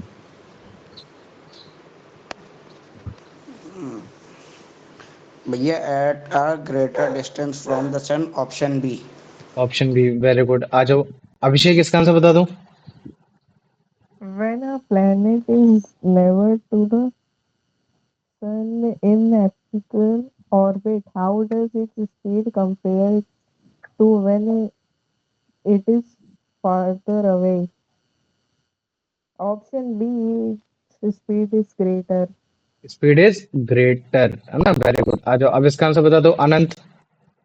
According to Kepler's second law, what is true about the area swept by a planet in equal intervals of time? भैया इसका the area smaller when the planet is farther from the sun. Very good. आ जाओ, अब क्या बोला, second law के accordingly तूने क्या बोला आंसर। कि भैया जब वो the area is smaller then the planet is farther from sun. नहीं, ये इसका कंक्लूजन है, लेकिन एक्चुअली में तुम्हारा है ना, लेकिन तुम्हारा स्टेट क्या कर रहा है वो। कि वो सेकंड लॉ क्या बताता है कहते क्या है हैं कि तुम्हारा जो एरिया निकलेगा area वो, swept are equal. हाँ, तो जो एरिया निकलेगा वो तुम्हारा इक्वल इंटरवल ऑफ टाइम में, अगर मैं प्लैनेट से लेकर अर्थ तक की मतलब प्लैनेट से लेकर सन तक की डिस्टेंस को कैलकुलेट करूंगा तो वो बराबर होगा, समझ रहे हो। और इसी बेसिस पे हमने कंक्लूजन निकाल दिया कि हाँ यार, अगर इस तरीके से सोचा जाएगा तो फिर तो मतलब क्या कहते हैं कि अगर क्लोजर होगा तो वो ज्यादा मतलब फास्ट बहेगा, और अगर मतलब दूर में होगा तो थोड़ा स्लोअर बहेगा, क्योंकि उनको एरिया बराबर करना है। तो ये उसका कंक्लूजन है, लेकिन ये तुम्हारा उसका क्या है, ये मेन पार्ट है जो कि इसको डराइव करके दे रहा है। तो उसको बी ऑप्शन होगा इसका आंसर। चलो आ जाओ, भैया अब इस आपकी आवाज क्रैक हो गई थी। कोई बात नहीं, आ जाओ कुलदीप, इसका आंसर बताओ। A planet can only move at constant speed around the sun if its orbit is what shaped circular or true circle. हाँ, ट्रू सर्कल, ये इतने टाइप के तुम्हारे मतलब क्या कहते हैं मोशंस होते हैं तुम्हारे किसी भी एक पॉइंट के अराउंड मूव करने के। तो अभी वो उनको तुम पढ़ोगे जब तुम 10th में आओगे, 10th में नहीं आओगे, 11th में आओगे तब पढ़ोगे उसको। ठीक है, आ जाओ। दिव्यांशु इसका आंसर बताओ। According to Kepler's third law, the cube of the mean distance of a planet from the sun, r cube, is directly proportional to what? Hmm. Uh, uh, भैया option D, the cube of the time it takes to move around the sun, T cube. Very good. नहीं क्या, नहीं क्या क्या क्या, क्या बोलोगे? Option D. Option D, the cube of time is to take move. अच्छा, गलत है। गलत है। भैया ऑप्शन डी होगा। यस, तुम बताओ। भैया the square of the time it takes hmm, to move around the sun T square. याद रख लेना, ये जो है ना तुम्हारा मतलब क्या कहते हैं, जो डिस्टेंस है आर को हम लोगों ने डिस्टेंस से कैलकुलेट किया है। मतलब मीन कितना होना चाहिए इसका, क्यूब में होना चाहिए, और डायरेक्टली प्रोपोर्शनल किसके, ये तुम्हारे time of the square of the distance to complete one revolution, एक रेवोल्यूशन कंप्लीट करने में जितना टाइम लगेगा उसका स्क्वायर ऑफ वो रखा है ये। और जब भी तुम इसका हटाओगे, प्रोपोर्शनलिटी हटाओगे, तो क्या आ जाएगा, कांस्टेंट वैल्यू आ जाएगी। मतलब कि कहीं ना कहीं तुम्हारा कोई मतलब का नहीं है, मतलब कि इसकी जो वैल्यू आएगी वो हमेशा इक्वली आएगी, है ना, ये है। हर केस है ना, ये हो गया। आ जाओ, कोई बात नहीं, अभी समझ में नहीं, बाद में आ जाएगा। अब इसको बता दो, मतलब क्या कहते हैं अभिषेक, अभी जल्दी बताओ। ऑप्शन में क्या होगा इसका answer, Abhishek? Option D, D. Option क्या होगा? D, B, ball bat D. के। R square upon R cube upon T cube is equals to constant. सोच लो। अगर मान लो कि मैं बोल देता हूँ कि तुम्हारा ये R cube is directly proportional to T square. सही है, कोई दिक्कत नहीं है। सोच हाँ, लिया। हाँ ठीक है, वही चीज में तो। हाँ ठीक है, कांस्टेंट। तो इसका मतलब है कि अगर कभी भी इस तरह से आ जाए ना, R cube upon T square, तो तुम उसकी कोई भी वैल्यू रखोगे वो हमेशा कांस्टेंट ही होगी। कांस्टेंट मतलब समझते हो क्या होता है, वो तुम्हारे पूरे सोल्यूशन में कोई भी इफेक्ट नहीं डालेगी, समझ रहे हो? तो कांस्टेंट का मतलब यही, तो मतलब कभी भी अगर हम उसको डिवाइड करेंगे तो हमको एक वैल्यू नजर आएगी, 1 2 3 4 5 6 7 8 ये आएगी, और वो वैल्यू तुम्हारे कभी भी इफेक्ट नहीं डालेगी। तो इस तरीके से हम लोग कांस्टेंट की वैल्यू निकाल सकते हैं। आ जाओ, अब ये बता दो, मतलब कुलदीप, अनंत अनंत अनंत अनंत।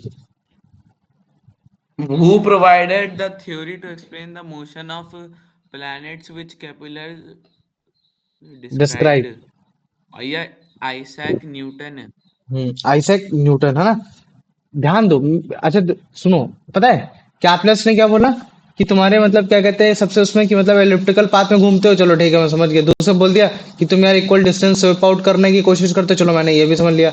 तीसरे में उसने क्या बोल दिया, कि यार जो मतलब क्या कहते हैं जब भी तुम्हारा डिस्टेंस कम पास में होगा तो तुमको टाइम कम लगेगा, जब भी डिस्टेंस ज्यादा होगा तो तुमको टाइम ज्यादा लगेगा। ये प्लानिटरी मोशन के उनके मतलब लॉस थे। लेकिन जो तुम्हारे उसने दिया, न्यूटन ने दिया, न्यूटन ने क्या बोला कि यार अगर मान लो कि सन ये है और ये प्लैनेट है, तो प्लैनेट तुम्हारे सन के अराउंड इस वजह से मूव कर पा रहा है, क्यों? क्योंकि तुम्हारा एक जो सन है वो तुम्हारा सेंट्रीपिटल फोर्स लगा रहा है। तो सेंट्रीपिटल फोर्स लगाने की वजह से प्लैनेट तुम्हारा मूव कर रहा है।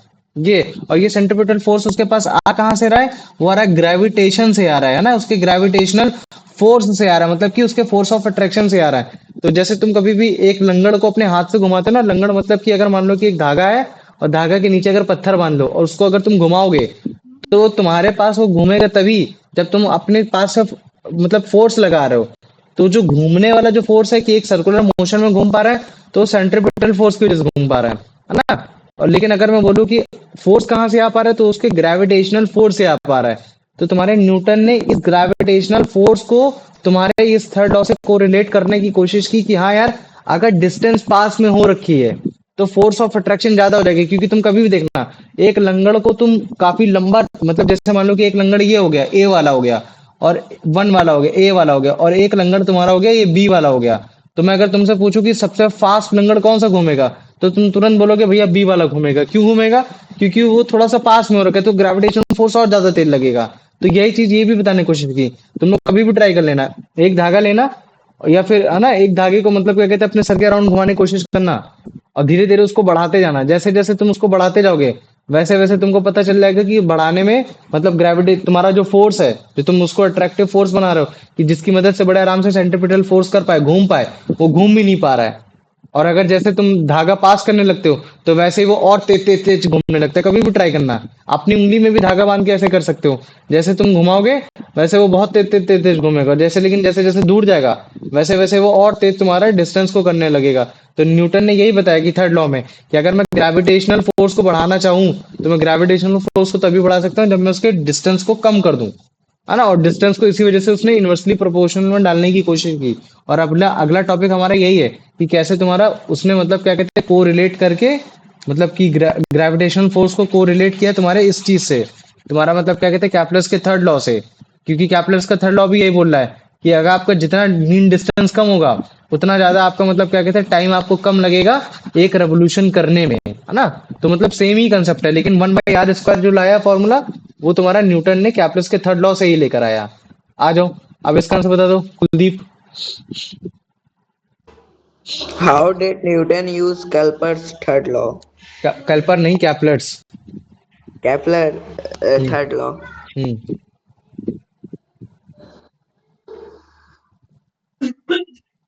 Yeah, ब- option A. अच्छा, ऑप्शन ए। कैप्लस को डिस्प्रूव करने नहीं के लिए। डिस्प्रूव मतलब,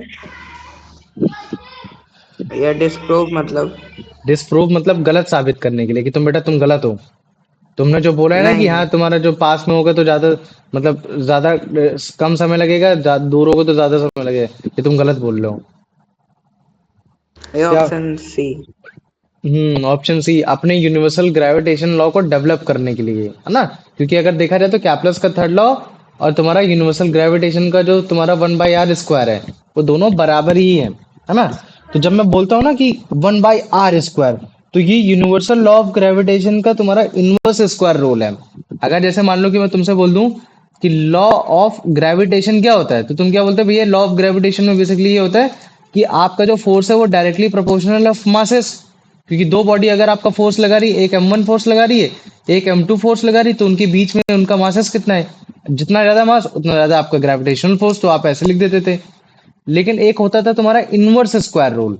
क्या है तुम्हारा इनवर्स स्क्वायर रूल? तो इनवर्स स्क्वायर रूल तुम्हारा क्या बताने की कोशिश करता है कि जितना ये इनवर्स की तरीके से कि हाँ चलो मान लो कि जितना तुम्हारा कम डिस्टेंस उतना ज्यादा तुम्हारा फोर्स। क्योंकि डिनोमिनेटर की वैल्यू बढ़ेगी तो तुम्हारा टोटल वैल्यू उसकी कम होगी। तो इसका मतलब है कि फोर्स तुम्हारा क्या हो जाएगा? कम हो जाएगा। ग्रेविटेशनल फोर्स, यहाँ जो एफ लिखा है इसको अट्रैक्शन फोर्स से समझना कि कौन कितना अपने पास घसीट पाएगा, मतलब कि एक तरीके से ग्रेविटेशनल फोर्स। तो ये तो इसी ये जो इसने ग्रेविटेशनल फोर्स है ना, ये जो इसका इनवर्स स्क्वायर फोर्स है, ये जो दो बॉडी के बीच में लग रहा है, तो ये तुम्हारा कैप्लस के थर्ड लॉ से ही डेराइव करके लाने की कोशिश की है। बस इसमें थोड़ा सा ये इमेजिन करना पड़ेगा कि हाँ यार जो मतलब क्या कहते हैं जो ऑब्जेक्ट मूव कर रहा है वो सम हाउ मतलब क्या कहते हैं सर्कुलर इन मोशन कर रहा है, लेकिन उतना इलेप्टिकल नहीं कर रहा है। क्यों?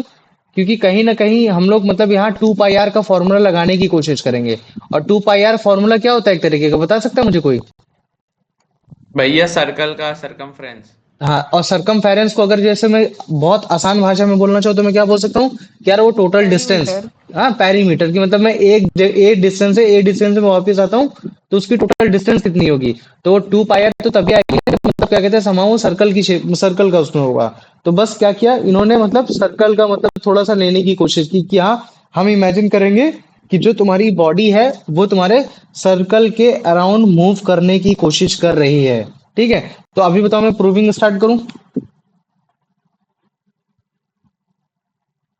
बताओ। ओके। ठीक है, अच्छा देखो, कंसीडर करो कि ये प्लैनेट तुम्हारा ये है, ठीक है। प्लैनेट ये तुम्हारा सन है, ठीक है। ये तुम्हारा मूव कर रहा है ना। प्लैनेट ए के पास क्या होगा? कुछ ना कुछ तो मास होगा। तो मैं एक इसका मास ले रहा हूँ, चलो ठीक है ये इसका मास है। और ये तुम्हारा मूव कर रहा है। तो अगर मूव कर रहा है तो ऑब्वियस सी बात है, मुझे बताओ क्या मूव करने पे इसकी वेलोसिटी होगी कि नहीं होगी? बताओ पहले तो मुझे बताओ, वेलोसिटी होगी या फिर इसकी स्पीड होगी? वेलोसिटी। वेलोसिटी हो, क्यों? क्योंकि हर एक पॉइंट पे इसकी डायरेक्शन चेंज हो रही। तो मुझे पता चल गया कि हाँ एक इसकी स्पीड मतलब क्या कहते हैं कि इसकी वेलोसिटी भी होगी। और इसकी वेलोसिटी है ना, ये जो है इस चीज पे मैटर कर रही है कि इसके बीच का डिस्टेंस कैसा हो रखा है। तो अभी तो हमने डेराइव कर लिया कि हाँ यार डिस्टेंस मतलब जितना पास में होगा उतना ज्यादा फास्ट होगा, लेकिन इसी चीज को प्रूव करना तो एक काम करते हैं, इनके पहले बीच का डिस्टेंस ले लेते हैं। तो जो सन से लेकर जो प्लैनेट तक का जो डिस्टेंस है हम उसको रेडियस बोल सकते हैं, और रेडियस को हम लोग क्या बोल सकते हैं, आर बोल सकते हैं, है ना, क्या बोल सकते हैं, आर बोल सकते हैं। तो देखो अभी तुम लोग को शायद क्लास 11वीं में पढ़ाया जाएगा कि सेंट्रीपिटल फोर्स का एक फॉर्मूला होता है। तो इस हिसाब से अगर जैसे मान लो कि कोई भी ऑब्जेक्ट तुम्हारे सन के अराउंड मूव कर रहा है, तो हमें मालूम है कि वो सेंट्रीपिटल फोर्स की वजह से मूव कर रहा है। सेंट्रीपिटल फोर्स आ कहाँ से पा रहा है, लॉ ऑफ अट्रैक्शन की वजह से आ पा रहा है, मतलब कि ग्रेविटेशन फोर्स की वजह से आ पा रहा है। तो मैं बड़े आराम से मतलब इसका सेंट्रीपिटल फोर्स की थ्रू मैं उसका फोर्स लगा सकता हूँ, क्या कितने फोर्स से तुम्हारा एक ऑब्जेक्ट सन के अराउंड मूव कर रहा है। तो जो तुम्हारा सेंट्रीपिटल फोर्स का जो फॉर्मूला होता है वो होता है mv²/r। इतना बस याद कर लो, ये थोड़ा सा बड़ी क्लास का हो गया, लेकिन बस इतना जान लो कि जो तुम्हारा सेंट्रीपिटल फोर्स होता है मैं इसको सी से भी लिख सकता हूँ, लेकिन तुम उसको कंफ्यूज हो जाओगे। रादर देन मैं इसको एफ से लिख देता हूँ। एफ से लिखने से फायदा क्या होगा, तुम समझ पाओगे कि हाँ कि मतलब क्या कहते हैं कि एक फोर्स ऑफ अट्रैक्शन है जिसके हेल्प से ये जो मास है तुम्हारा इस वेलोसिटी के साथ तुम्हारे इतने रेडियस में बड़े आराम से वो घूम पा रहा है। अब मुझे बताओ इतना समझ में आ गया कि नहीं आ गया, पहले इतना बताओ। यस भैया। आ गया ना, आ गया। Very good. तो अच्छा मैं इसको अच्छे से लिख देता हूँ, एफ इज इक्वल टू तुम्हारा क्या कहते हैं mv²/r। अच्छा मुझे एक बात बताओ, अगर जैसे मान लो कि मैं कैलकुलेशन करता हूँ, ठीक है, इस तरीके से x is equal to 1/2 into फिर इस तरीके से प्लस माइनस, है ना, इस तरीके से प्लस माइनस ये 2 मतलब प्लस माइनस 1 सेकेंड है, इस तरीके से डिवाइड ये सब ऐसे करता रहूं, तो मुझे मालूम है कि यार ये जब भी ब्रैकेट हटेगा तो ये चीज मल्टीप्लाई में आएगा। मुझे बताओ इतना समझ में आ गया कि नहीं आ गया, आएगा कि नहीं आएगा बताओ। आएगा। आएगा ना, और ये जो मल्टीप्लाई में आएगा ये कभी भी मतलब क्या कहते हैं एक तरीके से कैसा हो रखा है, ये अगर मान लो ये तुम्हारा कभी भी चेंज नहीं होने वाला है, जब भी मल्टीप्लाई कराओगे ये सेम ही रहेगा। ठीक ऐसे ही अगर मान लो कि मैं इस वाले सेंट्रीपिटल वाले फोर्स में अगर कोई चीज चेक करूं जो तुम्हारा चेंज नहीं होगा, तो वो क्या चेंज नहीं होगा, वो तुम्हारा मास नहीं चेंज होगा।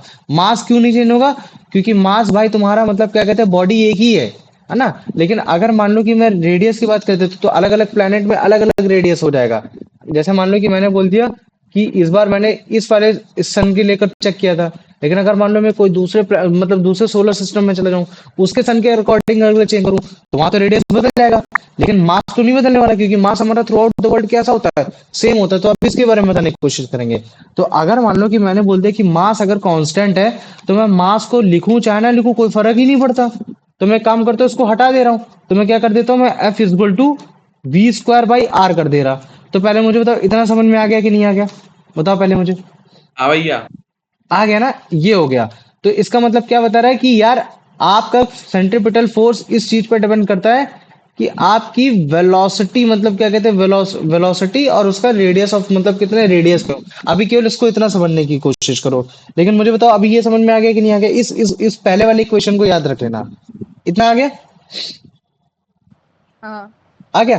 अच्छा मुझे बताओ, अब एक काम करते हैं कि ये तुमने फोर्स लगा दिया है ना, फोर्स। अब इसी फोर्स से हम लोग कंपेयर करने की कोशिश करेंगे कि कितनी जल्दी तुम कंप्लीट कर रहे हो, है ना, कितना जल्दी कंप्लीट कर रहे हो। तो उसके लिए जल्दी कंप्लीट करने के लिए हमारे पास डिस्टेंस मालूम होनी चाहिए। तो मुझे बता सकते हो एक प्लैनेट की डिस्टेंस कितनी होगी एक सन के अराउंड जब वो घूम रहा होगा, भैया 2πr होगी, होगी कि नहीं होगी बताओ मुझे। हाँ। एक प्लैनेट जो तुम्हारे सन के अराउंड घूम पा रहा है, तो हम अगर उसको डिस्टेंस को कैलकुलेट करेंगे तो वो तुम्हारे 2πr के होंगे। लेकिन हम एक टाइम भी तो चेक कर रहे हैं ना कि वो कितने टाइम पे कितने कितने समय पे वो कितना मूव कर पा रहे हैं। तो इसका मतलब है कि मैं टाइम से क्या करूंगा, मल्टीप्लाई करूंगा, डिवाइड करूंगा, बताओ मुझे।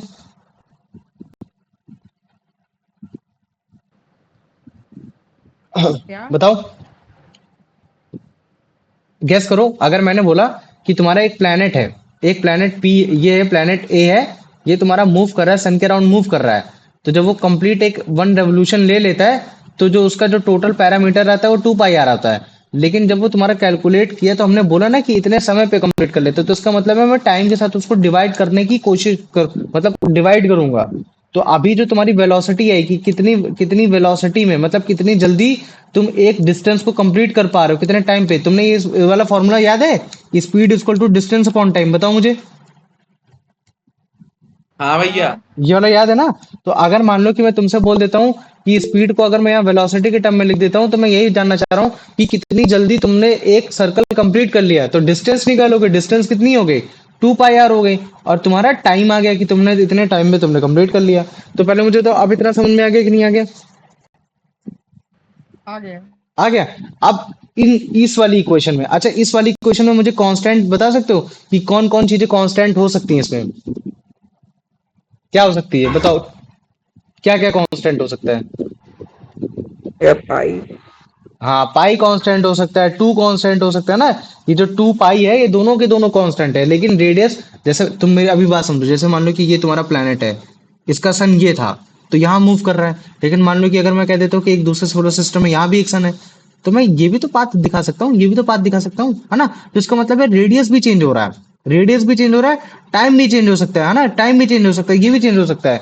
तो मतलब रेडियस और टाइम अलग अलग है, क्योंकि ये जो लॉ दिया गया है न्यूटन के द्वारा, लॉ ऑफ ग्रेविटेशन, ये पूरे यूनिवर्स के लिए दिया गया है, अपने सोलर सिस्टम के लिए थोड़ी नहीं दिया गया, पूरे यूनिवर्स के लिए दिया गया। इसका मतलब है कि अगर मान लो कि इनकेस अगर कोई ऐसी फंडामेंटल आ जाती है कि हाँ हमारा सन दूसरे वाले सोलर सिस्टम के सन के अराउंड मूव कर रहा है, हमें लगता है कि हमारे अराउंड मूव कर रहा है लेकिन दूसरे के अराउंड भी मूव कर रहा है, तो उसमें भी कहीं ना कहीं हमारा फोर्स ऑफ अट्रैक्शन की वैल्यू जो आएगी वो कहीं ना कहीं एक तरीके से हम लोग डेराइव कर सकते हैं। तो इसका मतलब क्या है कि यार अगर मान लो कि इसका रेडियस अलग अलग है, तो ये तो अलग अलग है, ठीक है। लेकिन बॉडी का मास सेम है, तो बॉडी का मास तो हमने पहले ही यहाँ एलिमिनेट कर दिया, कोई दिक्कत ही नहीं है कैलकुलेशन आसान करने के लिए। फिर हमने ये भी जान लिया कि हाँ यार पाई की वैल्यू हमेशा 3.14 होती है, तो इसको भी हटा देते हैं, टू की वैल्यू हमेशा होती है तो इसको भी हटा देते हैं। तो इसका मतलब है कि अगर मैं इससे कांस्टेंट की वैल्यू हटा दूं तो मैं क्या बोल सकता हूँ, v is equal to R by T. तो पहले मुझे बताओ इतना समझ में आ गया कि नहीं आ गया? आ गया? यस भैया। आगे अब एक काम करते हैं, इसी इक्वेशन को मतलब स्क्वायर कर देते हैं दोनों साइड। तो अगर मैं दोनों साइड स्क्वायर करूंगा तो क्या हो जाएगा, V square equal to R square by T square. तो मुझे बताओ अब इतना समझ में आ गया? आ गया? ठीक है। अब अच्छा मुझे बताओ, अगर मान लो कि मैं हाँ लिख देता भैया। हूँ x equal to 1/4 multiplied by 1/4 into 4/4, तो मुझे तो क्या वैल्यू, पहली वाली जो वैल्यू आ रही थी, तो क्या वो दूसरी वैल्यू वैल्यू चेंज हो जाएगी? बताओ मुझे, अच्छा बताने की कोशिश करो। अगर मान लो कि मैं फिर से इरेज करता हूँ, मान लो कि मैं बोलता हूँ कि यार मैंने कैलकुलेशन सॉल्व की, तो उसमें एक्स इक्वल टू 1/4 वैल्यू आ गई। अब मैं एक काम करता हूँ, ऊपर भी 4 का मल्टीप्लाई करा देता हूँ, नीचे भी 4 का मल्टीप्लाई करा देता हूँ, तो मुझे तो क्या इस बार एक्स की वैल्यू बदल जाएगी क्या? नहीं। नहीं बदलेगी। तो इसका मतलब है कि अगर मान लो कि भैया मैं एक बार ऊपर भी टी का मल्टीप्लाई करा दे रहा हूँ, एक बार नीचे भी टी का मल्टीप्लाई करा दे रहा हूँ, तो क्या मुझे बताओ क्या वैल्यू बदल जाएगी इसकी? वैल्यू बदल जाएगी बताओ नहीं। मुझे। नहीं। ठीक नहीं। वैसे अगर जैसे मान लो कि अगर, हाँ वैल्यू नहीं बदलेगी ना। ठीक वैसे अगर जैसे मान लो कि एक बार मैं ऊपर अगर आर का मल्टीप्लाई करा दूं या नीचे भी आर का मल्टीप्लाई करा दूं, तो मुझे तो क्या वैल्यू बदल जाएगी? नहीं बदलेगी। बदलेगी बताओ? नहीं बदलेगी ना, क्योंकि कैंसिल आउट हो जाएगा। तो इसका मतलब है कि अगर मान लो कि मैं इसको सॉल्व करूं, तो मैं ऊपर आर क्यूब लिख सकता हूँ, इसको भी आर ले लो, इसको भी आर ले लो, है ना। तो मुझे तो क्या मैं ऊपर आर क्यूब लिख सकता हूँ बताओ? बोलो बोलो, जल्दी बोलो। क्योंकि ये आर स्क्वायर और आर मल्टीप्लाई होंगे तो क्या होगा बताओ, आर क्यूब हो जाएगा। और नीचे वाला क्या हो जाएगा, टी स्क्वायर, और इसको मैं इस तरीके से लिख सकता हूँ 1/r। बताओ मुझे इसमें कोई अंतर नजर आ रहा है तुम लोग को? बताओ पहले इतना बताओ। हेलो, बस सॉल्व होने वाला है, जरा सा बचा है। पहले मेरे को बताओ इतना समझ में आ गया कि नहीं आ गया, पहले इतना बताओ मुझे। हाँ भैया। थोड़ा हाँ बहुत आया? भैया। अब मुझे बताओ ये जो R cube upon T square है, इसकी वैल्यू कितनी होती थी बताओ मुझे, इसकी वैल्यू कितनी होती थी?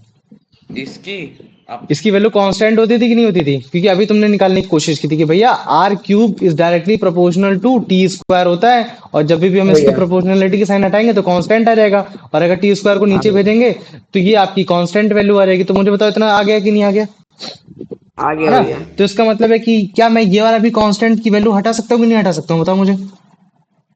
हाँ भैया। हटा हाँ सकता हूँ भैया। ना। तो इस बार मेरा जो एक्चुअली में जो वैल्यू आई है ना, ये हर बार किसकी आ रही थी, ये वी, ये यहाँ से स्टार्ट है वी स्क्वायर से, है ना। तो मतलब कि ये वी स्क्वायर की जो वैल्यू आई, अब मेरी वी स्क्वायर की वैल्यू कितनी आ गई, 1/r आ गई, है ना, 1/r आ गई, जो एक्चुअली में एक चीज मैटर करती है ना। तो ये पहली इक्वेशन थी हमारी, और ये हमारी दूसरी इक्वेशन थी। तो मुझे बताओ क्या मैं दूसरी वाली इक्वेशन को पहली वाली इक्वेशन में पुट कर सकता हूँ? बताओ। कर सकता हूँ ना, क्योंकि वी स्क्वायर की वैल्यू है, या फिर वी की भी वैल्यू होती तो भी मैं यहाँ वी की इसमें रख सकता हूँ। कर सकता हूँ कि नहीं? ये तुम्हारा फर्स्ट इक्वेशन है, बताओ मुझे, रख सकता हूँ ना? हाँ भैया। तो एक काम करो, अगर मान लो कि वी स्क्वायर की मैं वैल्यू रखता हूँ, तो इस बार जो ग्रेविटेशनल फोर्स है, वो ग्रेविटेशनल फोर्स कितना हो जाएगा, वी स्क्वायर कितना है, वन बाई आर है। और फिर इसके बाद ये तुम्हारा ये फिर कितना है, ये भी तुम्हारा आर है। तो इसका मतलब है कि इस बार ग्रेविटेशनल फोर्स की वैल्यू कितनी आ गई, वन बाई कितना हो जाएगा, 1/r²। आर स्क्वायर, क्योंकि आर से आर मल्टीप्लाई करोगे तो कितना हो जाएगा, आर स्क्वायर। और यही तो तुम्हारे ग्रेविटेशन फोर्स में बताया गया है कि तुम्हारा ग्रेविटेशनल फोर्स किस चीज पे इतना डिपेंड कर रहा है, कितना वो हो रहा है ना। तो यही तुम्हारा ऐसे ही यही तुम्हारा मतलब क्या कहते हैं, इसी तरीके से उसने निकालना बताया है। अब मुझे बताओ, अब इतना समझ में आ गया कि नहीं आ गया, ये तुम्हारा हाँ कैसे तुम्हारा भैया। एक वन बाई आर स्क्वायर आया। एक बार मैं फिर से समझा दे रहा, ठीक है। लॉ ऑफ ग्रेविटेशन के अकॉर्डिंगली हमने ये तो बोल दिया कि हाँ, तुम्हारा जो फोर्स है वो तुम्हारा डायरेक्टली प्रोपोर्शनल है to their product of their masses. मान लो कि एक प्रोडक्ट हो गया, ये प्रोडक्ट हो गया M1 ये, और ये M2 हो गया। तो इनके बीच में फोर्स ऑफ ग्रेविटेशन मतलब कि फोर्स ऑफ अट्रैक्शन कोई कितना अपने पास में घसीट पाएगा, वो उस चीज पर डिपेंड कर रहा है कि कोई किसका मास कितना ज्यादा है। चलो ठीक है ये। फिर हमें ये भी पता चला कि तुम्हारे लॉ ऑफ यूनिवर्सल ग्रेविटेशन के अकॉर्डिंगली उसने ये भी बोला कि भाई फोर्स इस चीज पे भी डिपेंड कर रहा है कि तुम्हारा इनवर्स मतलब कि तुम्हारा डिस्टेंस कितना पास में है। तो डिस्टेंस कितना पास में है, तो इसका मतलब है कि जितना कम डिस्टेंस होगा उतना ज्यादा तुम्हारा फोर्स ऑफ अट्रैक्शन होगा। तो इसी को हम लोग क्या बोल देते हैं, इनवर्स स्क्वायर रूल बोल देते हैं। लेकिन जब भी आप कोई भी मैथमेटिकली इक्वेशन लाते हो, है ना, F is equal to G M one upon are square, तो आप बताते हो ना कि कहाँ से है। तो उसने बताया, न्यूटन ने बताया कि यार ये क्वेश्चन हमने हेल्प लिए कैप्लस के तुम्हारे थर्ड लॉ से, क्योंकि कैप्लस का थर्ड लॉ बोलता है कि आपका जितना ज्यादा डिस्टेंस पास में होगा उतना ज्यादा आपका मतलब क्या कहते हैं, जल्दी आपका रेवोल्यूशन होगा, जल्दी आप कंप्लीट कर पाओगे। और जितना आपका डिस्टेंस ज्यादा दूर होगा मतलब क्या कहते हैं सेंटर से, उतना ज्यादा आपका दूर में होगा। तो चलो ठीक है, ये कैसे प्रूफ करोगे। तो सबसे पहले एक काम करते हैं हम लोग, सेंट्रीपिटल फोर्स लगाने की मतलब क्योंकि हमें मालूम है कि अगर कोई भी एक बॉडी है वो तुम्हारी मूव कर रही है, तो उसका एक मास होगी और उसकी एक वेलोसिटी होगी। और वो अगर कॉन्स्टेंटली एक ही जगह मूव मतलब क्या कहते हैं एक पाथ में मूव कर पा रही, तो मतलब कि एक फोर्स लग रहा है। और वो फोर्स क्या होता है, सेंट्रीपिटल फोर्स होता है, जो कि ग्रेविटेशन फोर्स की हेल्प से आ रहा होता है ये। तो इसका मतलब है कि अगर मैं फॉर्मूला लगाऊं सेंट्रीपिटल फोर्स का, तो फॉर्मूला क्या होता है, F equal to M V square by R होता है। क्या कितना होता है, M V square by R होता है। तो मैंने ये बड़े आराम से मैंने ये चीज लिख दी थी, F equal to M V square by R. लेकिन मुझे मालूम है कि मास थ्रू आउट हर जगह सेम होता है, क्योंकि इन द एंड हमको क्या निकालना है, कि हमको ये बताना है कि हाँ यार, फोर्स इजल टू तुम्हारा ये होता है कि वन बाई आर स्क्वायर होता है। तो हमको वन बाई आर स्क्वायर में वैल्यू चाहिए, तो एक काम करते हैं, जो जो कांस्टेंट वैल्यू उसको हटा ही देते हैं। तो हमने हर सारी कांस्टेंट वैल्यू को हटाना स्टार्ट कर दिया। तो मास के हमने कांस्टेंट वैल्यू को हटाया, तो हमें क्या पता चला कि F is directly proportional to V square by R हो गया। चलो ठीक है, हमें इतना पता चल गया। फिर बाद में हमें ये चलो ठीक है, फोर्स हमें पता चल गया, ये हो गया। लेकिन अभी भी हमारा वन बाई आर स्क्वायर की वैल्यू नहीं आई है ना, क्योंकि वेलोसिटी हमारा मैटर कर रहा है, क्योंकि वेलोसिटी को हटाना पड़ेगा एक तरीके से। तो हमें क्या पता चला कि यार वेलोसिटी के लिए फॉर्मूला क्या है, speed equal to distance upon time. और यहाँ तुम्हारा स्पीड को नहीं, वेलोसिटी को लिख रहा है, क्यों, क्योंकि कंटिन्यूअसली डायरेक्शन चेंज हो रही है। तो हमने बोल दिया कि हाँ यार, अगर कोई भी ऑब्जेक्ट अगर तुम्हारे सर्कल के अराउंड मूव कर रहा है, तो हम उसका जो डिस्टेंस होता है 2 पाई आर होता है। और अगर उसकी वेलोसिटी निकालने तो टाइम से डिवाइड कर दो, तो हमने यही कर दिया, v is equal to 2 pi R by T. और हमने इसमें क्या किया, इसमें भी कांस्टेंट हटा दिया। तो अगर कांस्टेंट हटा दिया तो कितना आ गया, v is equal to R by T हो गया। ये हो गया, अब आर बाई टी हो गया। तो इसका मतलब मैं क्या बोल सकता हूँ कि यार एक काम करते हैं, इस बार अगर मैं ऊपर नीचे अगर कोई भी चीज का मल्टीप्लाई करा रहा हूँ तो कैलकुलेशन में कोई अंतर नहीं आ रहा है। तो एक बार काम करते हैं कि इस बार आर और आर का मल्टीप्लाई करा देते हैं। तो आर और आर का जो मल्टीप्लाई किया, तो हमारी टोटल वैल्यू क्या आ गई, R cube upon T square. और इस वाले आर को हमने अलग ही रखा ताकि हमारी कंफ्यूजन ना हो। तो हमें पता चला कि यार ये R cube upon T square, तो ये तो तुम्हारे कैप्लस का थर्ड लॉ है, और कैप्लस का थर्ड लॉ बोलता है कि यार ये तो कांस्टेंट हो रखा है, तो मतलब ये कभी चेंज नहीं होगी, इसकी वैल्यू बराबर रहेगी, तो इसको भी हटा दो। तो मतलब क्या आ गया, V square equal to one by R आ गया। अब अगर V square equal to one by R आ गया, तो फोर्स ऑफ ग्रेविटेशन में वी स्क्वायर की वैल्यू रख सकता हूँ ये। तो मैंने वी स्क्वायर की वैल्यू में रख दिया, एक हो गया वन बाई आर, ये जो वी स्क्वायर की वैल्यू है जो पहले से था वन बाई आर। और जब हमने इसको सॉल्व किया पूरा, तो इसका मतलब आ गया कि force of gravitation is inversely proportional to the square of the distance between the two body which acting for the their gravitational force. तो इस तरीके से तुम्हारे न्यूटन थर्ड लॉ मतलब क्या कहते हैं, तुम्हारे मतलब न्यूटन के लॉ ऑफ ग्रेविटेशन ने तुम्हारे कैप्लस थर्ड लॉ पे सहारा लेकर, इस कांस्टेंट की वैल्यू का सहारा लेकर तुम्हारा मतलब क्या कहते हैं बताने की कोशिश की कि हाँ जो फोर्स है वो तुम्हारा स्क्वायर ऑफ द डिस्टेंस है, और एक तरीके से इनवर्सली है कि जितना कम पास में होगा उतना ज्यादा मूव करेगा, जितना दूर होगा उतना मतलब क्या कहते हैं कि वो होगा थोड़ा देर बाद रेवोल्यूशन कंप्लीट करके पा पाएगा। तो मुझे बताओ इतना समझ में आ गया, इसमें किसी को कोई डाउट है? नहीं भैया। नहीं। किसी को नहीं है ना? ठीक है। ये तुम्हारे पहले सिलेबस में हुआ करता था और ये सिलेबस में होना भी चाहिए, क्योंकि थोड़ा बहुत आपको इसमें नया फॉर्मूला पता चला है ना, mv²/r, है ना, सेंट्रीपिटल फोर्स का फॉर्मूला पता चला। तुमसे अगर कोई बोल दे कि मैं भाई लंगड़ घुमा रहा हूँ, उसका मास 13 है, वेलोसिटी 15 स्क्वायर मीटर से जा रही है, अब रेडियस हमारे इतना बीच में, तो मुझे बता कितनी ताकत लगानी पड़े उसको घुमाने के लिए, तो मैं बड़े आराम से उसकी फोर्स बता सकता हूँ कि हाँ यार इतनी ताकत से मैं उसको घुमा पा रहा हूँ। तो कहीं ना कहीं ये सिलेबस इस तरह से हटाने नहीं चाहिए बच्चों के उसमें, लेकिन जब तुम लोग के उसमें वो तक हटा दिया, पीरियोडिक टेबल, तो अब क्या ही बोल सकते हैं, ये है ना। तो याद रख लेना जो स्टेटमेंट दिया है न्यूटन ने अपने यूनिवर्सल लॉ ऑफ ग्रेविटेशन में, कि जो फोर्स है बिटवीन द टू बॉडीज वो इनवर्सली प्रोपोर्शनल है उसके स्क्वायर ऑफ डिस्टेंस बिटवीन के, तो इसको हम लोग इनवर्स स्क्वायर रूल बोलते हैं, मतलब कि ये वाला इनवर्स स्क्वायर रूल, है ना। और ये जो आइडिया आया है इनवर्स स्क्वायर रूल का बिटवीन द टू बॉडी का, ये कैप्लस के थर्ड लॉ कांस्टेंट वैल्यू को लगा के आया है। लेकिन एक एजम्पशन करना पड़ेगा कि जो प्लैनेट है वो सर्कुलर मोशन में, ताकि मेरी 2πr की वैल्यू आ सके। तो पहले क्या करेंगे, कंसीडर करेंगे कि एक मास है वो अपने वेलोसिटी से मूव कर रहा है around the circular orbit with a radius r। तो इस हिसाब से जो सेंट्रीपिटल फोर्स का जो फॉर्मूला होता है वो कितना होता है, F = mv²/r हो गया। ठीक, वेरी गुड, ये हमने समझ लिया। फिर हमें मालूम है कि अगर बॉडी का मास m है और प्लैनेट के अराउंड घूम रहा है, प्लैनेट का बॉडी का मास m है, वो हमेशा कांस्टेंट होता है, तो एक काम करते मास हटा देते, तो हमने क्या किया, मास हटा दिया। चलो वेरी गुड। फिर हमें मालूम है कि अगर एक प्लैनेट इतना समय ले रहा है एक रेवोल्यूशन करने में, तो मैं बड़े आराम से उसकी वेलोसिटी निकाल सकता हूँ, क्योंकि speed equal to distance upon time. तो ये क्या हो गया, स्पीड हो गया, डिस्टेंस 2πr हो गया, टाइम ये हो गया, ये हो गया। अब मुझे पता चला क्या ये 2π तो कांस्टेंट है, तो एक काम करते इसको भी हटा देते। तो मैंने क्या किया, इसको भी बड़े आराम से मैंने इसको हटा दिया।